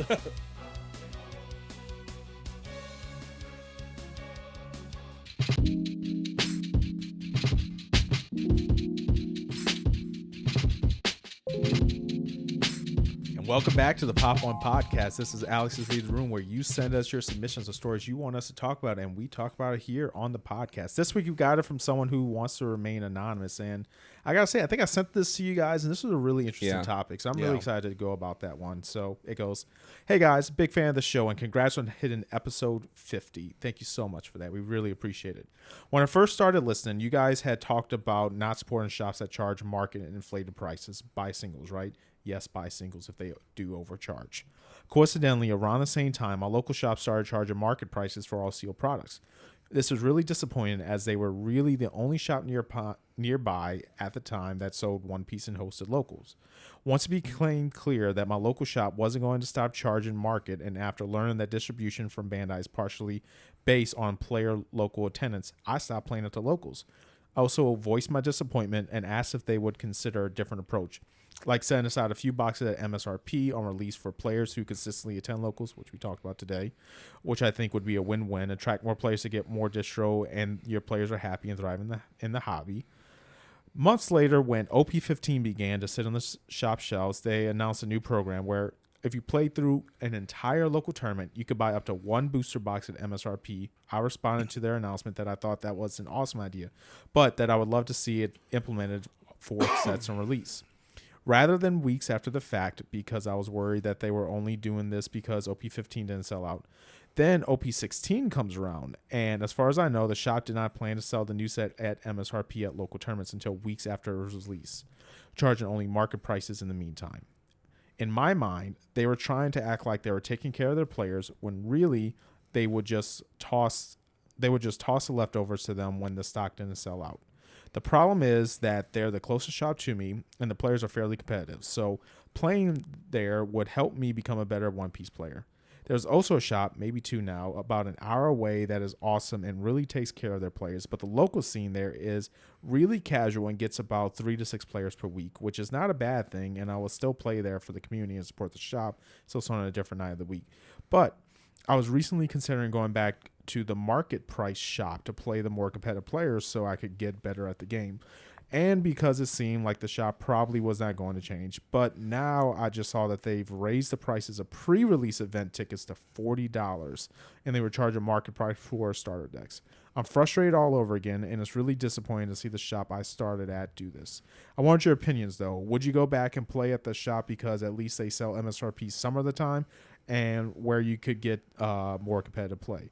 Or would you continue to not support them at all because they're clearly in to take advantage and make as much money off of us as they can? Thanks for your time and help, fellas, and hand shuffle till you die, even if you don't know how. I love that they add that at the end of the emails. All right, so you got a shop that it seems like you have a history with. Mm-hmm. You got a community there that is very competitive. It is good practice, and it's a good way to go about participating in this game. We really need to retell the story of the shop that we went to with Yu-Gi-Oh! After the shop that you were relationship with, because I feel like that is the perfect answer to this exact situation. We had a situation like that. I'm sure that if the shop that you're in, you guys have a guy. You know, there's every shop's got a guy that, like, especially if you have a competitive scene. Yeah, that kind of helps organize the game, blah blah blah. Now there are shops that their guy works at the shop, and he's the one that's running the whole One Piece show and everything. And it just depends on how that's being ran. My opinion would be to never buy a product from that shop again. If you want to go there and play, pay the entry and play. Don't participate in their pre-release, even though they're going to make the money. No matter the situation's rough because it's not really the same as the shop that you're talking about, Alex. Yeah. It's more like the stuff's going to sell anyways, and it seems like these people don't really care if they have players or not. Yeah, you get to the point where it's almost like, yes, the shops get better product with more players that come in. That is true, but at the same time, it's a difficult one. Help me out. It's a difficult one because at the end of the day, the stuff's going to sell. They're not even going to notice that you guys aren't buying anything. It's going to sell already. The only real way to make a statement is if the local play slows down for this shop. Yeah. Because if the local play slows down, then the product coming in will slow down. Because I'm wanting to say, correct me if I'm wrong, that a lot of this is based off of your player attendance. Yeah. For example, Panda got 5 cases of structure decks because we're showing that we're playing 2 pretty big locals every single week. Yeah. We get the player base, blah, blah, blah. So they get a plethora of product to sell out. Luckily, he's not a scumbag and he sells it to us for the price that he's supposed to sell it for. Yeah. Now, if there's stuff just sitting back in the back or whatever and it doesn't move, I don't care what he does with it. But this is weeks and weeks and weeks after everybody's gotten what they need to participate in the game and blah blah blah. He distributes it properly. You know, everybody gets 1 per person. If there's more left at the end of the day, we'll let you buy another one. Blah blah blah. So with this shop, it seems like you have another option. You can go to the one down the road. That an hour away though. Yeah, Which for card game players is not. It's not that crazy. For us, though, it's kind of crazy because if you think about it, for us. For locals, yes, it's crazy. Yes. But, like, if it's other things like pre-releases then we go and back stuff to the like time that. where you're supporting your local players versus people who are just coming from this. Yeah, and that too. So you're an outsider to this shop at the end of the day. It's a very difficult thing. And to tell you the truth, this might be the one email that we really don't have an answer for. It's one of those things that it's so minute in every little situation you could do. You could just stop playing there. Will they ever notice? Probably not. You can just stop. You can go play there and just stop buying stuff from them. Will they ever notice? Probably not. But then you go to this other store and you're dabbling into their product and you're dabbling into their local and stuff, and it could get to the point to where they start building up and they're like, oh, well, this guy's just one of those guys. He just comes here to buy the products. You know, you get different, even though that's not what you're doing. Right. You're going to have people at that scene saying, oh, that guy drives an hour. We've had it before, you know? Exactly. And it's just like that guy drives a whole hour just to come buy our product and sweep our locals, you know? So I will say there is shops I play at that are more Scalper. Mm-hmm. But I will never buy product from that shop. You'll just go pay the entry, play, I'll just go and pay home. the entry, and if I get some store credit, you know, I'll use that store credit for the overprice. You know, the one time they scout some blisters from their local Target, and it was like $10 a pack, and I was like, I want $40. I'll go ahead and take 4 packs, whatever. I don't care because it's not my money at that point. But really, the only way to do this, like you were saying, Preston, is to not take the community from there, but like. We are a community, right? Kind of ask the players, hey, are we going to stand for this shit? Yeah. Like, you know, because like there is this shop that's an hour away. Yes, it's on a different night, and that is going to have an impact to where they're not going to not go to the Scalper shop. But, you know, if more people start going to that shop, more people are going to buy product from that shop. What happens is you stop buying product from the Scalper shop, and you only exclusively use your store credit to buy from that shop, and that will impact their bottom line. Or it might help their bottom line because they're getting more players and they're only selling to the scalpers and they're not losing out on the MSRP that they're selling to y'all. I don't know. It's kind of like a lose-lose situation, but... There is a third option. What's the third option? You can see if there's any other hobby shops or card shops that don't do One Piece and do like I did with Yu-Gi-Oh! Yeah. We had one shop that was doing Yu-Gi-Oh! We didn't like what they were doing, so I went to Panda. I was like, hey, man, if we can set this up, OTS, all this stuff and everything, I can guarantee you 15 to 20 people in your shop every Wednesday forever. And that's what we did. Yeah. And we never went to the other shop. That's why I think we need to tell that story again one day on this podcast, because that is the answer to a lot of these emails. If you don't like what's happening in the scene, shops are popping up all over the place everywhere. Yeah. I understand that some of y'all live in more rural areas and maybe it's not the case, but eventually sometime down the road, another shop opens. Houston is getting, what were you saying, like every week or something, Brian? Yeah. Our friend Kenny. Yeah. Our friend Kenny, one of my good childhood friends, he lives in Houston, and he's telling me that like every 6 months or so, there's a new shop opening up. Yeah. Now that doesn't mean that the old shops are still there. Sometimes a shop might go under or whatever. You know what says it. So it's very competitive out there. It is. Yeah. That's all I'm saying is it's very competitive out there. But he gets a chance to play every single day of the week if he so chooses. He doesn't play every single day of the week, but if he so chooses, he can play every single day of the week. And yeah, I mean, the quantity of shops in larger cities like Houston or Dallas or somewhere in the East Coast is just plethora. You know, it's everywhere. Atlanta, Yeah, they got Atlanta, a bunch. Yeah. So, like even New Orleans actually, because like I went to play a new type challenge today, and I've went to a shop that I've never even heard of before. Yeah, and they're popping up out there actually. Yeah. There's from Slidell to New Orleans. There's 5 or 6 now. Yeah, there's I used plenty. to. Yeah, I used to only know Pandemonium Gaming. Yeah. Shout out Anthony Vo. Like I only used to know his shop in that area, and then now there's like a handful of other ones. And They like would go to like Media Men, places like that. yeah, I barely knew about Media Man. I only knew about Media Man once I started playing One Piece. Yeah. So- I like those guys. I ran into some of the managers at a show Yeah. out in New Orleans, and that was really cool. But Yeah. to kind of get to the brass tacks to answer your questions, would you go to the Scalper shop or would you go to the shop that supports its players? I would go to the Scalper shop to play, but I wouldn't buy the product. Yeah. And I would go to this other shop to play. Like, you don't go to this shop just to buy the product because that's the wrong thing to do, right?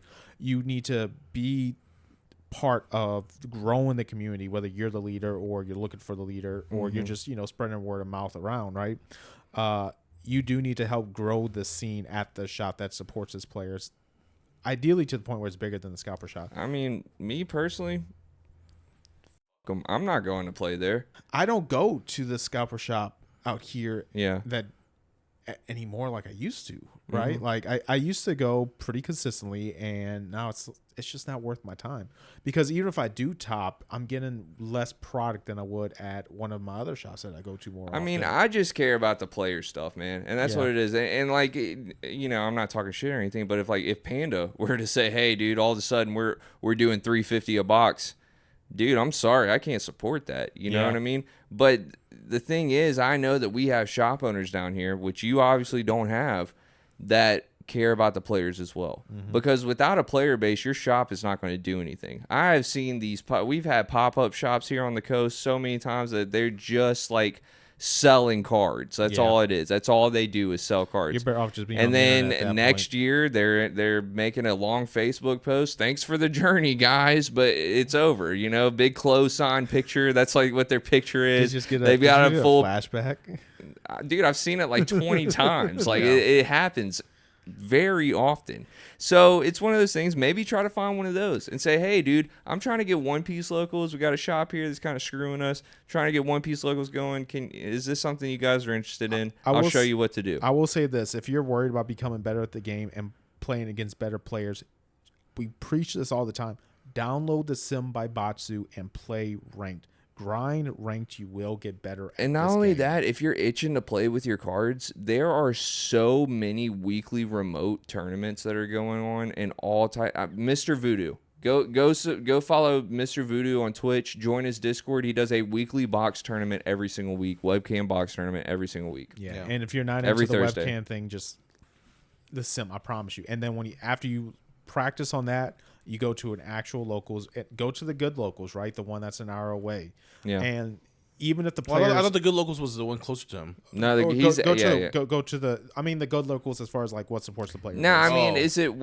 is it worth traveling that far for a super casual 5-man locals? You know what I think mean? so. There is, when you talk about tournament preparation and getting better at a card game, Driving an hour though. if you love the game, you love the game. There is value in playing in a local tournament scene, even if it's not a competitive local scene, because playing your cards physically is very different than playing on the sim. And It you is. do need to get those reps in. And it is good human to human interaction. Human to human interaction. It like we talk about third spaces here all the time. Yes. It is a good getaway. You want to go to your locals, but you don't want to go to a place where you're just pissed off the whole time It's going to affect your mood because this is supposed to be your happy place. because you're being taken advantage of. Yeah, you are. And This- that's what's going on. This is your happy place, and you need to be happy when you go there. Now, as far as like the Scalper shop, once in a blue moon, you want that big competition. Really should do it as a big screw you. There's right? a big Scalper shop that's in Mobile. It's a beautiful shop. Yeah. It is an awesome shop. I Used think to be a it grocery was. store. Yeah, It was an awesome shop. Yeah, it was an old grocery store. They got a little arcade back there with vintage, like Initial D arcade cabinets and stuff. Like, it's really cool stuff. The way they had the floor laid out, a huge play area, everything's good. But I can't support it because every time I talk to somebody in Mobile about playing, they're hitting me up saying, "Hey, when does Pandas do this? When does Pandas do that?" And I give them a disclaimer saying, "Hey, dude, if you're planning on coming over here to buy a bunch of stuff, it's not going to happen because they cater to the local players. Yeah. And we have some OBO players that come to locals regularly, and they do get their product. Exactly. You got to come play in the locals to be a part. Don't hit me up about a pre-release. You know what I mean? Yeah. Windjaw's pre-release, dude, it's on the app, but I'm going to let you know if you come.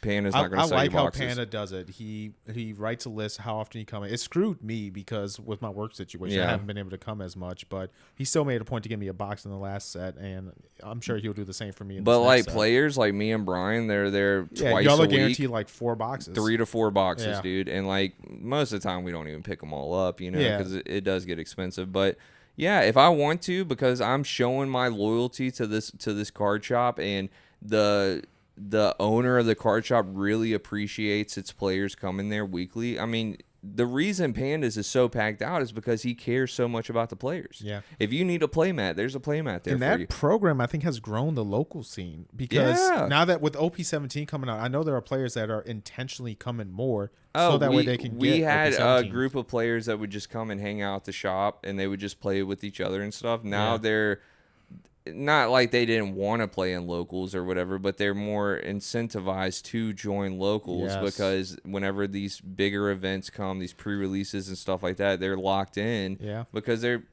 showing support to the shop. Maybe that exact program is a good way for you to get the shop that caters to his players. Well, it's kind of like he kind of already introduced that to him, and they were just like, go play yourself. Yeah, so that's seems card game players. Yeah. Well, it seems like the guy's already tried a lot of different things. Yeah. And there's no change in the Scalper shop's mind. In terms of what Preston is saying and what you're saying and what I'm saying, there's no correct answer. The product's going to get sold, so they don't care. There's no correct answer. I'll tell you right now, the shop that Preston and probably Alex talking about, I sometimes go there. Yeah. Still. Mainly because even though it's a terrible shop, I know it's like a Scalper shop, I just want to play. Yeah. You know? I just want to play. And I love playing the game. And sometimes I don't want to go play on the sim, you know? Yeah. Sometimes I want to play, like, you know, maybe I played on the sim the night before for like 4 or 5 hours, and I'm like, all right, time to play a real game. And that's fair. And sometimes I think about going there, too. When everybody's like, hey, yeah, we're going here, you know, because they do an earlier locals before our local starts, and it's just, I'm not doing anything. Sometimes I think about it, but then I think about other stuff with that shop, and I'm just like, I can't. There's a Scalper shop literally 5 minutes from my house. Mm-hmm. I will rather drive an hour out here and play at Pandas than play at that shop. Yeah, and so I guess the answer is just whatever you feel like in your mind, based on your morals, based on how you feel about these people. Do you even want to give them entry money, or do you just want to suck it up and go play a game and go home? Yeah. I will say I have never seen a shop survive long term that doesn't cater to its players. Now, this could be a well-established shop in other card games already to where it's like Pandas. Like, Pandas will survive without One Piece. Yeah. They did it this long without it. You know, this is just an extra thing. But he caters to Magic. Yeah, it caters heavily to Magic. It still does. Yeah, so if you're, and when I say that, I say your shop has to cater to at least one. Magic brings a lot of money. When those pre-releases happen and all that stuff, they bring a lot of money. We had a locals, and don't get me wrong, this was a big locals for Nerd Nest. We had 13 players yesterday on Friday. Yeah.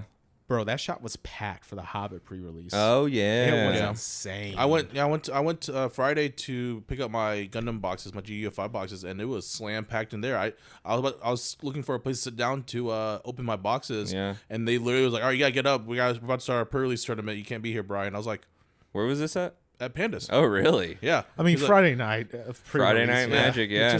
I mean, what can F&M. You know, but yeah, I took a picture of the product. I said to you, Preston, I was like, "Hey, let's just do a live rip opening right now." Yeah, Did I got y'all? busy last night. Oh. No, I got super busy last night. Yeah, we couldn't do it. I opened up one box and I pulled the SP Marita Cruise. Really good. Yeah, I'm really happy about that. I was like, I should have lived it. Yeah, it was like midnight.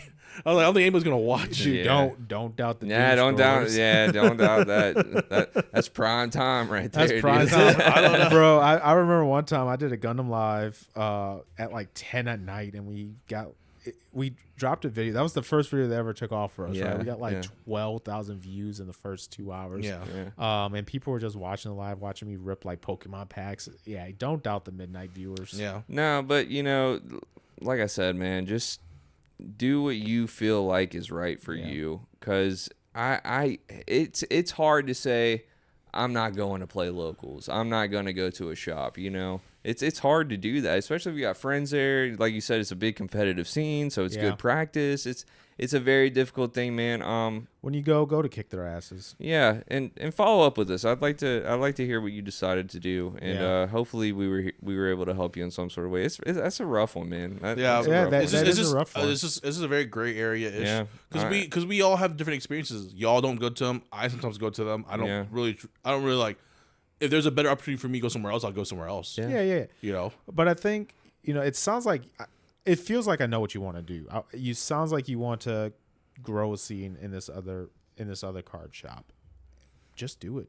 Yeah. If like deep down that's what your heart is telling you, man, like or look for something closer if you need to. Like driving an hour is for us requires us to go to a whole different state sometimes. Yeah, literally.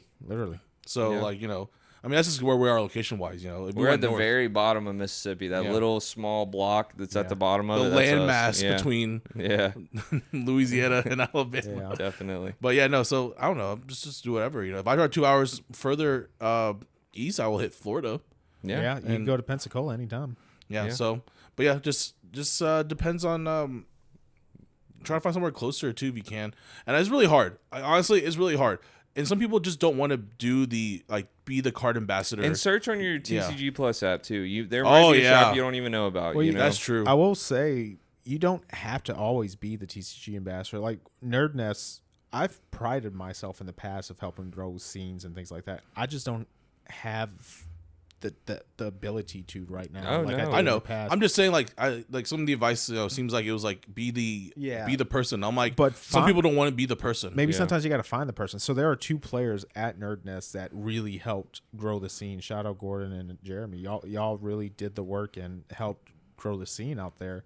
And I'm so proud of that, right? So it's not even always being the ambassador, but find the person that can be the ambassador. I used to be the guy, and now I'm just like chilling. Yeah. I still am the guy, I guess, but I'm just chilling. Sure, dude. Whatever you say. Whatever you say, man. All right, guys. Well, thank you for the question, sir. It was a good one. Thank you. But without further ado, we're back again with the Bryan Haas Deck Doctor.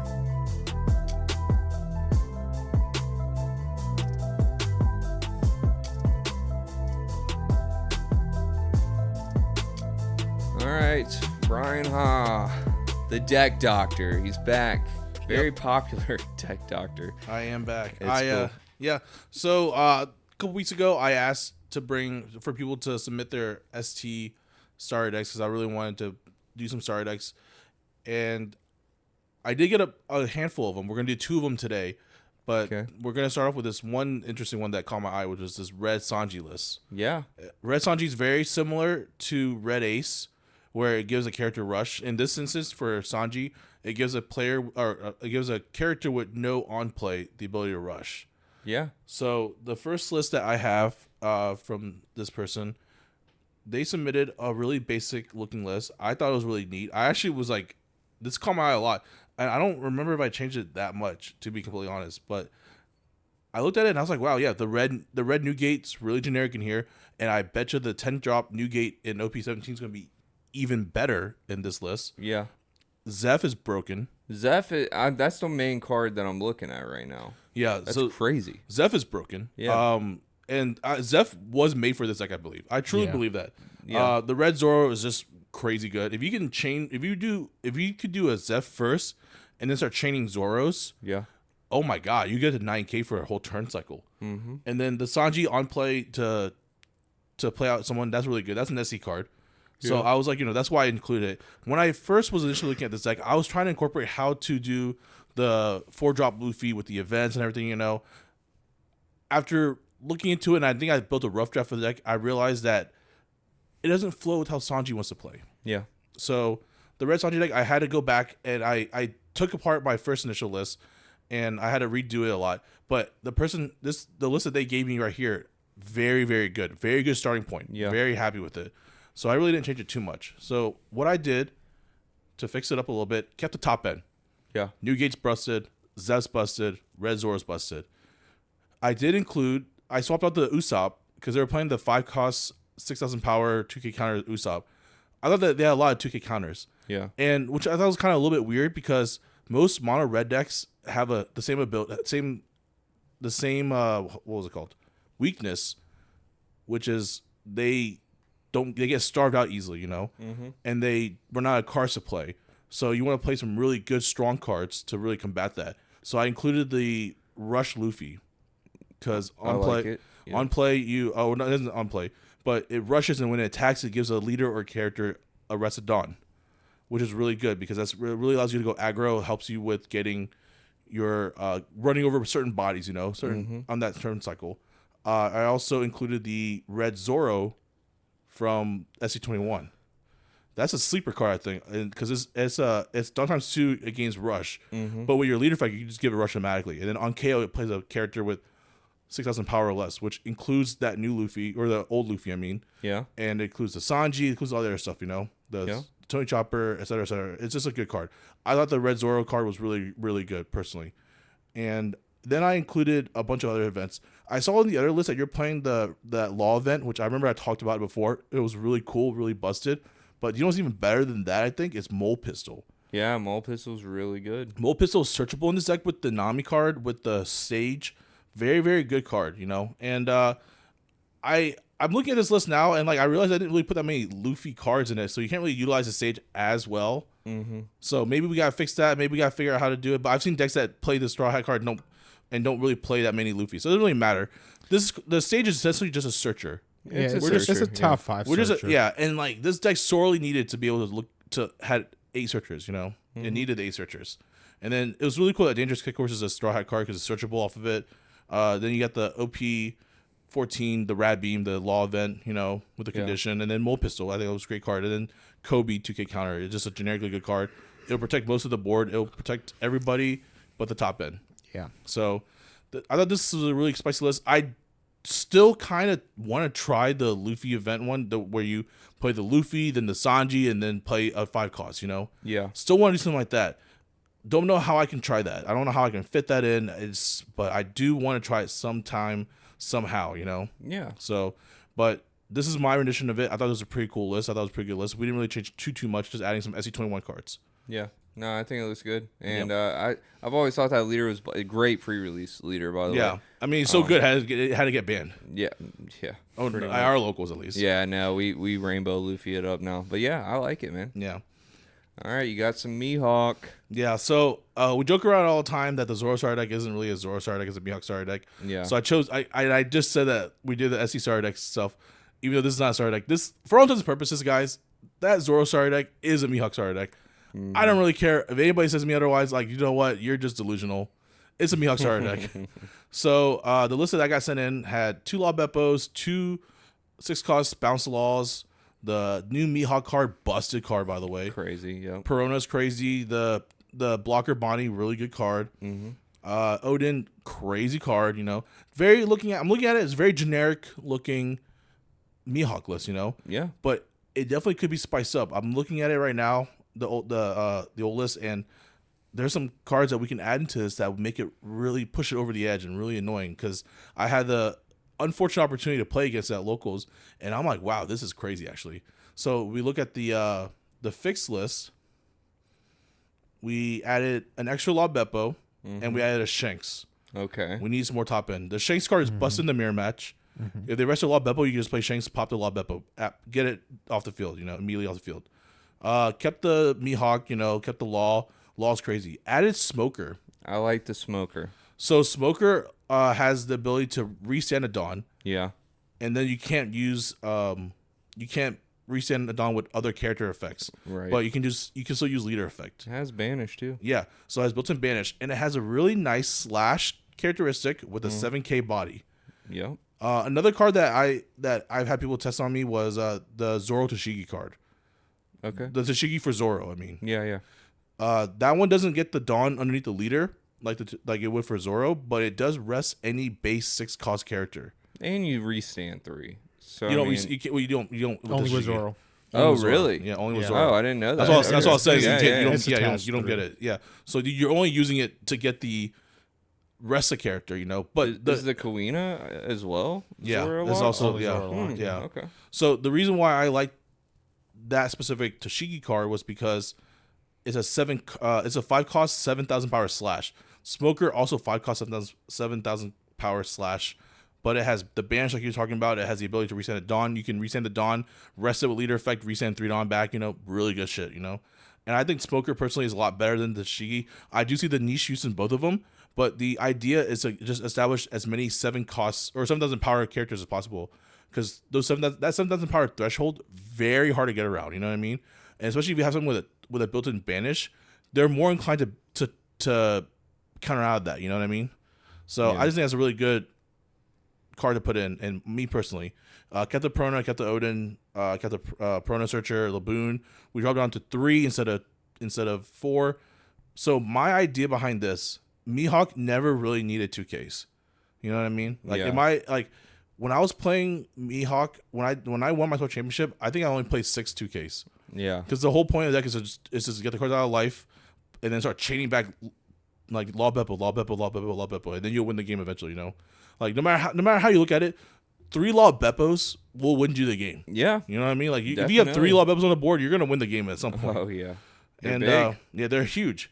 So we did 3 Laboons, 3 Kikunojo, 2K counter restand. This card's crazy because this is like playing a stage card because it restands stuff at the end of every turn. Yeah. So it's just this card's really good. It's a really good card, and it has a Land of One attack, which we'll get to in a second. We're playing the 3 Zoro 2K counter one, the new one from the Zara deck. Very good card. The Kinemon, crazy card. Yep. And then this is a Spicer hit, 3 Otama. The Wano Searcher. The Wano Searcher, that's a 2K counter as well. Oh, she is a 2K. Yeah. Okay. And her downside is that she has 0 power, which is whatever, I'll take this any day. This card is just crazy because it can search out a lot of your engine. It can search out the Odin. It can search out the 2K other 2K counters like Kikunojo. It can search out the Kinemon. It can search out this next card. Will You Be My Samurai? Such a good card. Crazy card. Really good card. It's a stupid busted card, and it's the linchpin of the deck in terms of getting super massive hand size advantage, Yeah. Only 2 though? Only 2 is searchable by Otama and Perona technically. Yeah. So I'm not saying it's if I could fit more in, I would try to fit more in. Deck space is getting a little bit tight for the Lana Wanna build version of Mihawk personally. Yeah. But I think the Lana Wanna build version right now is definitely the way to go. Once OP17 comes out, maybe we're gonna see we'll switch up. We'll switch it up maybe. I'm not red hair with some red hair cards maybe. We'll see. Right now, I'm really liking the Land of Wano package because this is really strong. And then I just fixed up a little bit, just to get some stuff out the way. The Blocker Binding has always been a good card, but I like the fact that the main reason why I like the Smoker or the Tashigi, I either one of those is interchangeable. The reason why I like those is because they both fulfill the conditions for both the Law, the Bounce Law, and for the Mihawk. Mm-hmm. The Mihawk can only play a slash character or a Perona. And then the Law can only play a 5 cost character. Yeah. So Smoker just happens to fit both of those. It's also slash. It's a 5 cost. It just fits both really, really well. So that's why I want to fit that in.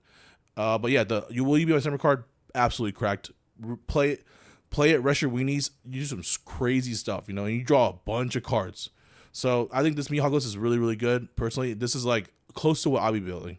Yeah. If I was to build Mihawk. I haven't built a Mihawk deck. I've been playing Pinel and RG Luffy at locals, but this is something I would definitely be building. Nice. All right, and the last list we have is actually something that y'all been playing. Yeah. It's a Strabo build. I haven't got to play it yet. But okay. Yeah. Such a fun deck. It's a Strabo build, and they sent this to us before y'all started playing it, but I was starting to see the hype on it. Yeah. Yeah. And I was like, oh, this person's really cooking right here. They're really cooking with gas. And I remember telling this to some other group chats, and then they're telling me yeah, this is actually gaining a lot of popularity. And Bryan Ty actually played it at locals the other day, and he got me really bad with it. I was like, oh man, this deck is crazy. It's wild. Yeah, it is a crazy wild deck. So they're playing the new combo, which is the Luffy to Sanji into pirate docking. Yep. Into playing out the Brook. Mm-hmm. And that combo right there will get you so much Dawn, so much Rush, so much everything, And a crazy board. Yeah, it's a 4-character turn, and it only costs you 4 cards out of hand. But the Luffy, the Sanji replaces it by drawing a card, and then you're reviving the Brook off of the pirate docking 6. It's equal if not plus, because if you do the Luffy into the Sanji, which draws into the power docking, which mills, you can hit the Nami, which is another body on board, to be equal, and then you get to search a card. So you could plus off it. You could do a value play. Mm-hmm. They call it, like, remember when they used to do value Moria plays in Lucci? Yeah. Mm-hmm. Like they could do a value play of that combo, and instead of playing the Brook, you can play the Nami or whichever, and then just get the hand back to normal. Yeah. But this list, very cool list. I was really into it. They're playing some spice with the man sherry, and the ground death, ground death. Yeah. Well, I think ground death is pretty much a staple. If you're a black leader and you're not playing ground death, I think it's wrong. Ground death is busted. Okay. I gotta agree. Like ground death is just like I haven't seen a list with ground death in it. Yeah. It's just a more generic rad beam. Yeah. With a really, really good main effect. Yeah. So, I just really like it a lot. Hey, I played Emu. I know. Yeah, exactly. And then, so this is just the list. I thought it was really good, but I thought, like, we can just tweak it just a hair, And I'm like, we tweak it just like a little hair. Yeah. So, looking into the list that I doctored up, I actually took out the top end. Focus strictly on the combo. We are only doing combo. I like it. Yeah. So you took the new Luffy out.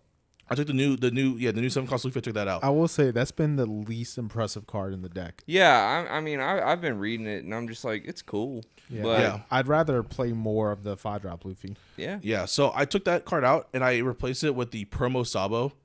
Interesting. And the reason why is because this card, like, if your pirate docking gets removed from the board, you're cooked. You are. You do not get to do leader effect no more. Your leader effect doesn't turn on for the rest of the turn. It's just game over, This Sabo card, really, really good because, one, a lot of people tend to starve this Sabo list specifically, because while it has more than 3 life, it's at base 4,000 power. So this Sabo lets you take a life. If your leader's Rev Army, you get to take a life, and then it gains a blocker. And so it'll be a 7-cost blocker, on both players' turns if you get the leader effect off and everything. I think it's just a really good anti-starve. Now, if you're playing this in an extra grand battle, playing that old 2K counter Sanji, busted. Remember what I'm talking about? The one that takes a life and it gains the Sanji gains 1,000 power. Yeah. Extra grand battle. Yeah. Crazy. It would be crazy. I didn't think of that. Yeah. Yeah. That's funny. Yeah. So I guess if you play this in extra grand battle, definitely recommend that Sanji over this one. Plus some of the old the old Rad Beam or whatever they played back in the day. But in this build specifically, I included this Sabo because I thought the Sabo we just need another card that can go to 8 costs. Yeah. You know what I mean? That's the main thing. We need another card that goes to 8 costs. And this card does it all. It's a blocker too, so it's really hard. It's really sticky on the board sometimes. Because once your pirate docking gets off the field, that's what I was playing as Bryan Tai. Even though I lost to him, once I got his pirate docking off the board, his board was way less impressive. It was I was able to just kill them all, you know what I mean? Yeah. And I had to replace it. I took out the what was it? I think I dropped the Zoro to 2 because even though it's a good card to play off of the pirate docking, I do think the Brook is the main combo piece. Me too. I think the Brook is definitely the main combo piece for that. And it has a respectable size. It's a 2K counter. It's a 2 cost, 2,000 power. It's pseudo respectable. So, and then I think it kept most of the searchers the same. The Bonnie, the Nami, and the 1,000 Sunny. I think I dropped down to 3 just because it's a little bit less impressive. Again, the issue with not having enough Luffys, so you only have 2 targets for this one, unfortunately. But that's just it is what it is. Added in. Were they playing Mold Pistol? I think they were playing Mold Pistol before. Yeah, they were playing Mold Pistol before. So yeah, Mold Pistol, crazy card. Mold Pistol is actually just the most busted because I tested this build out of RG Luffy that was playing Gum Gum UFO. Yeah. Terrible card. I'm probably gonna take it out after this week because I've had terrible results with it. But Mold Pistol though is just crazy good. It is. It's just always been such a good card, and I just can't get over how good it is. Mold Pistol's just nuts. You know what I mean? And kept the ground debts, kept the dangerous kick course because it's searchable. And Supreme King Conquers Hockey is just a busted card. That card is nuts. That card is nuts. Why? Yeah, why is it so good? Exactly. That's what I'm saying. It's a crazy. It's generically the 2K counter. Yeah. It won't protect. It will not protect your leader. Funny enough, doesn't it neg the whole board though? Yeah. So if you it's a 0 cost event, but if you rest a Dawn to go with it, it will make your opponent's whole board go by 1K, minus 1K. So it's like a pseudo Shanks, Yeah. And when your Sabo leader is buffing everybody by 1,000, and you just neg the whole board by 1,000, that sucks for your opponent. You know what I mean? Yeah. Dude, they're and like I think and the cool thing about the Supreme King Color hockey event too is that it also negs leaders. Yeah. So like it's just a busted event. Yeah. I just think this card, like, if you're playing a red deck, you're not playing this, and like unless there's a specific reason, like this is like in this specific Strabo list, or maybe in Strabo in general, I think the Conqueror's Hockey is a crazy card because one, it helps protect your pirate docking, and two, it will, I don't know how to say it, it's just a good card. Now, I know that you were saying that, once the docking is gone, it's kind of rough on the deck. I have a little bit of spice. This is my little adaptation on Deck Doctor today. Mm-hmm. This card. Oh, yeah. I have my crew. It says on main for 1 Dawn, you draw a card, which I think is pretty good. Yep. And then one of your characters gains +3 until the end of your opponent's next turn. Yep. So if your docking did get killed, you can play this event and buff up your Sanji to 8K. Why not? 8 costs. And it's an event to reveal off the Luffy. Yeah. So yeah, no, I also agree. The trigger's not the best, but yeah, I know, I agree. I remember you talked to me about that, and I was like, yeah, that's totally a good card. I didn't want to include it in because I thought Supreme Conqueror's Hockey is just way better. It is, and Ground Death is really good. I just couldn't find a way. Is good. Yeah, I just couldn't find a way to incorporate that. No, I get it, and maybe I don't know, because you do want to see events in hand. You got a lot of events in here. You do want to see them for the Luffy. Now, do you know what card I was initially thinking of too? Was it's from the same starter deck. It's the 8 cost Rush Luffy. Yeah, but you need to have a character that's like 10 costs or more. But Pirate Docking goes to 11. Yeah, and then the Luffy's an 8 cost already. So if it's an 8 cost 10,000 body, and so if you have Pirate Docking on the board already, you can play that Luffy and gain Rush. Oh yeah. So it just depends on that. I thought about doing just a straight swap of that. Yeah. Initially, but I was like, man, this is very niche. Nah, I mean, dude, the deck looks good, and I think that there's a lot to cook with this deck. It's still not like all the way solved yet. It feels good. It's a deck that came out of nowhere, really. Yeah. And then it's just like when you start really seeing what's going on, and I was in the bulk room just like picking all the black and red cards out. I was like, oh, yeah, this is fun. I could cook. And then that's when I came across this, and I was like, huh. I was really talking about that's this. why that's why I was thinking about that 8 cost Luffy, because I was thinking about it. I remember, I think I texted y'all guys about it, playing it in the Elbaf deck, because if you play it in the Elbaf deck, all the characters are gonna be 12 costs, So that will gain the Luffy will gain Rush, But I thought it would be really cool in this one specifically, in this Strabo deck, because of the stage 2000 Sunny, you can then rest a Dawn, or you can rest it to give the Rush Luffy a Dawn. Yeah. And then next thing you know, you're hitting for an 8 cost 11k Rush. Yep. With a Pirate Dock on the board. That was really, really cool. Maybe try that list too. I don't know.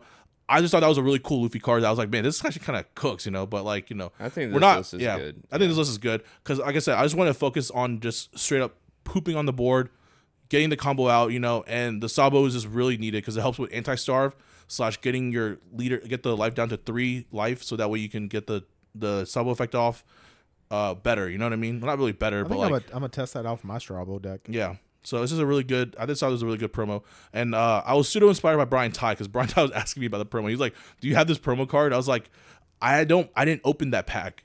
I kept most of it sealed." So, but I think I did found one on the table, and I just gave it to him. There you go. So, but yeah, what a good friend. I mean, it's just a common promo. I love helping my friends out. Well, yeah, man.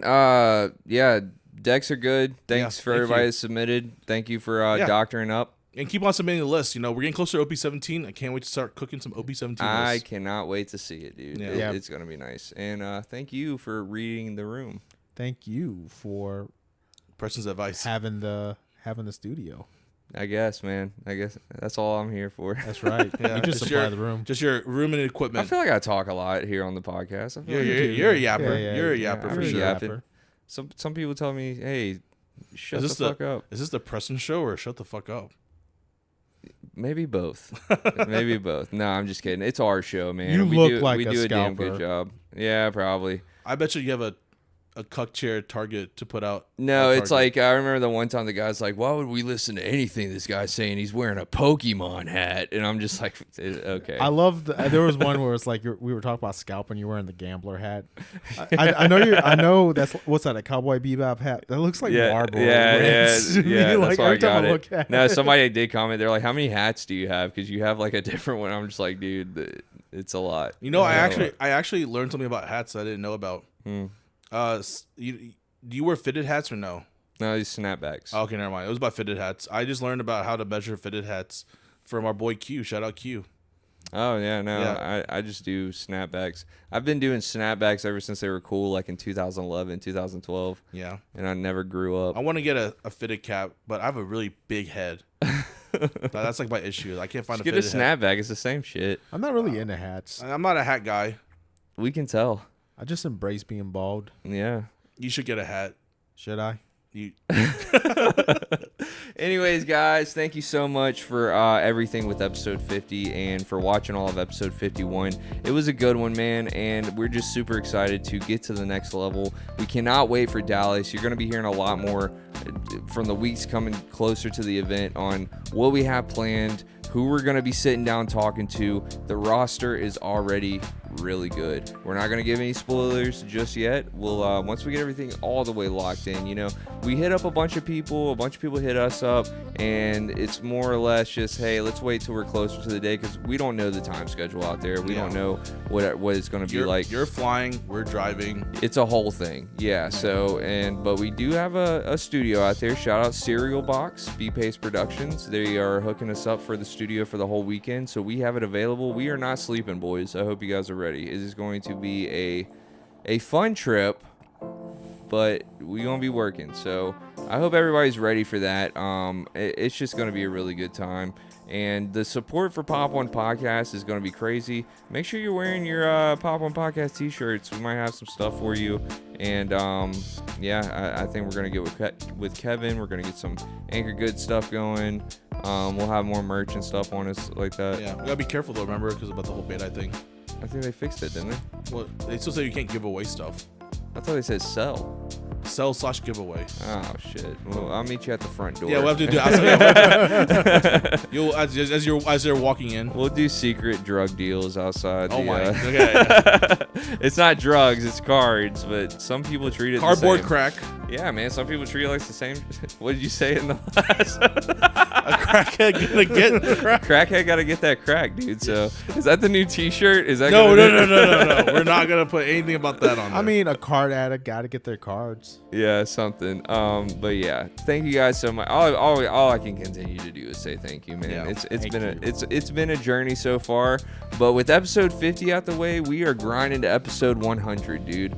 And hopefully by then, it's just gonna be crazy. The big 3 digits. It will be. You tired? It is only 1 o'clock in the morning. It is. It's late. Is. All right, before we get out of here, 5,000 subs, guys. This is something big that you want. So 5,000 subscribers on YouTube. Somebody's going home with this. And Bryan Ha actually just donated some of the new illustration boxes. Not the best in the world, but I think they're cool. That dude, the artwork on the box that they did this time, it's better than what comes inside of it. Yeah, they just look so good. I think I like them sealed more than I like them open. This is like definitely. And with Israeli seeing play in a few different decks, you never know, man. Yeah, you never know. So by the time we hit 5,000 subscribers, and maybe the 10 law players, we'll finally get the to 10 all their. Actually, 2 of them commented on the episode 50. I did. I saw. And they said thank you. I don't know what they said, but yeah, they were there. I forgot, and I was like, man, I kind of want to play Law. They agreed with whatever. Yeah, we said so. That was a long episode. That was. We're never doing that again, except for episode 100. We'll probably go longer. We'll do a 24-hour episode, episode 100, if we're at 20,000 subs. Podcastathon. Yeah. You can call in live. We'll use Greg share the number around. Yeah. We'll just rotate guests out. Yes, dude. I'll just go through all of our orders, and we're just gonna be calling fans like at 3 o'clock in the morning. Like, hey, dude, thank you for listening. Who is this? All right, guys. Never call me again. But yeah, so make sure you're subscribed so we can get the giveaway going. And shout out to our sponsor, ANGKOR GOODS. Leader cases by players for players. He's got some new designs. He just showed us at locals. Y'all saw those designs the other day. They look really I didn't. Good. He showed us some of the new prototypes. Hopefully he launches those soon. But if you use code, if you use code Pop.1 at checkout, you get a discount on every ANGKOR GOODS case you sell. Supports the channel, so please check them out in the description down below. And don't forget to check out pop1podcast.com to get your sweet t-shirts, hand shuffle till you die, until midnight tonight of the recording of when this is released. And then we do still have the new Ninja Warrior t-shirt that just came out. Don't forget to check that out. And then still rep the brand. We'll see it out at Flame. Can't wait to see it. And we have the regular logo too. Yeah, exactly, the regular logo. We have that. You can also let's see, on the website you can actually submit your emails to Alex and Bryan individually. And get it an easier way to get to the Deck Doctor or to read the room. So I think it's more cool. More merch dropping, as we get closer, Yeah, the winter line will be in the works pretty soon. So winter capsule. Yeah, we're gonna have hoodies, maybe some jackets, beanies. A lot of people have been asking for hats and stuff like that. So we are going to get all of that in the works very soon. You guys are keeping us motivated. That's the thing. Since we started Pop.1 Podcast, it has been a whole year of working on this every single day, and we would not do it if we didn't have the motivation. And the motivation are you guys coming through, watching the episodes, leaving us a comment, good or bad, and letting us know that we're doing good Or bad. or bad Or mid. or mid. Or you're a dumbass. Stop making content. You don't know what you're talking about. Or y'all just attack me. Fuck you. Fuck you. We love you guys so much. You guys need anything else to say? We got motivation today. You got to take a piss. I see Brian's leg shaking. I don't know. I'm good right now. No motivation. Man. My motivation would be to the email. Hey, dude, if your shop is like selling booster boxes, like way over MSRP, I get maybe like $50 over. It is what it is. That's still a lot. But if they're selling like $340 to $400 a box, give them the middle finger, man. That's what it is. You know what? I got motivation. I need to start talking about like the bullshit that happens in my personal life sometimes. I just had my window broken, right? Yeah. And you know what? When life gives you lemon, man up, right? Because even with that happening, I still made a point to come out here with a broken window, worrying about the rain. You do have a trash bag. I have a trash bag on my window because I can't get my glass replaced till Monday. Like, when life attacks you, don't feel defeated. Keep grinding. I thought it was when life gives you lemons, you gotta make lemonade. Yeah, but I'm still trying to figure out how I'm making lemonade of this situation, because I'm not necessarily making lemonade. I'm just persevering. So perseverance? Yeah, perseverance. I like that. All right, good stuff. What do you guys. have, Brian? Hand shuffle what? No. Hand shuffle till they cry. What was it? I guess piggyback off of Preston, I would say if your shop is scalping you, keep the product out of the scalper's hands. Buy it yourself. Yeah, just buy Rip it open. Yeah. Keep it out of their Quit hands. your job. Go to Target. Beat them in line. Exactly. Yeah, just quit your job, start waiting in Target, and not only trading cards, but the squishies. Those are selling too. So dude, buy all those. Get the product out of the scalper's hands. Be the new scalper. We got a dude down here that opened a whole store of just squishies, dude, because that's all he does is scalp them. It's actually hilarious. Is this real? Dead ass real. It's sad, guys. Hey, but be safe out there. Yeah. It's a crazy world, man. Yeah. We'll see you guys for episode 52. Peace. Bye. Peace.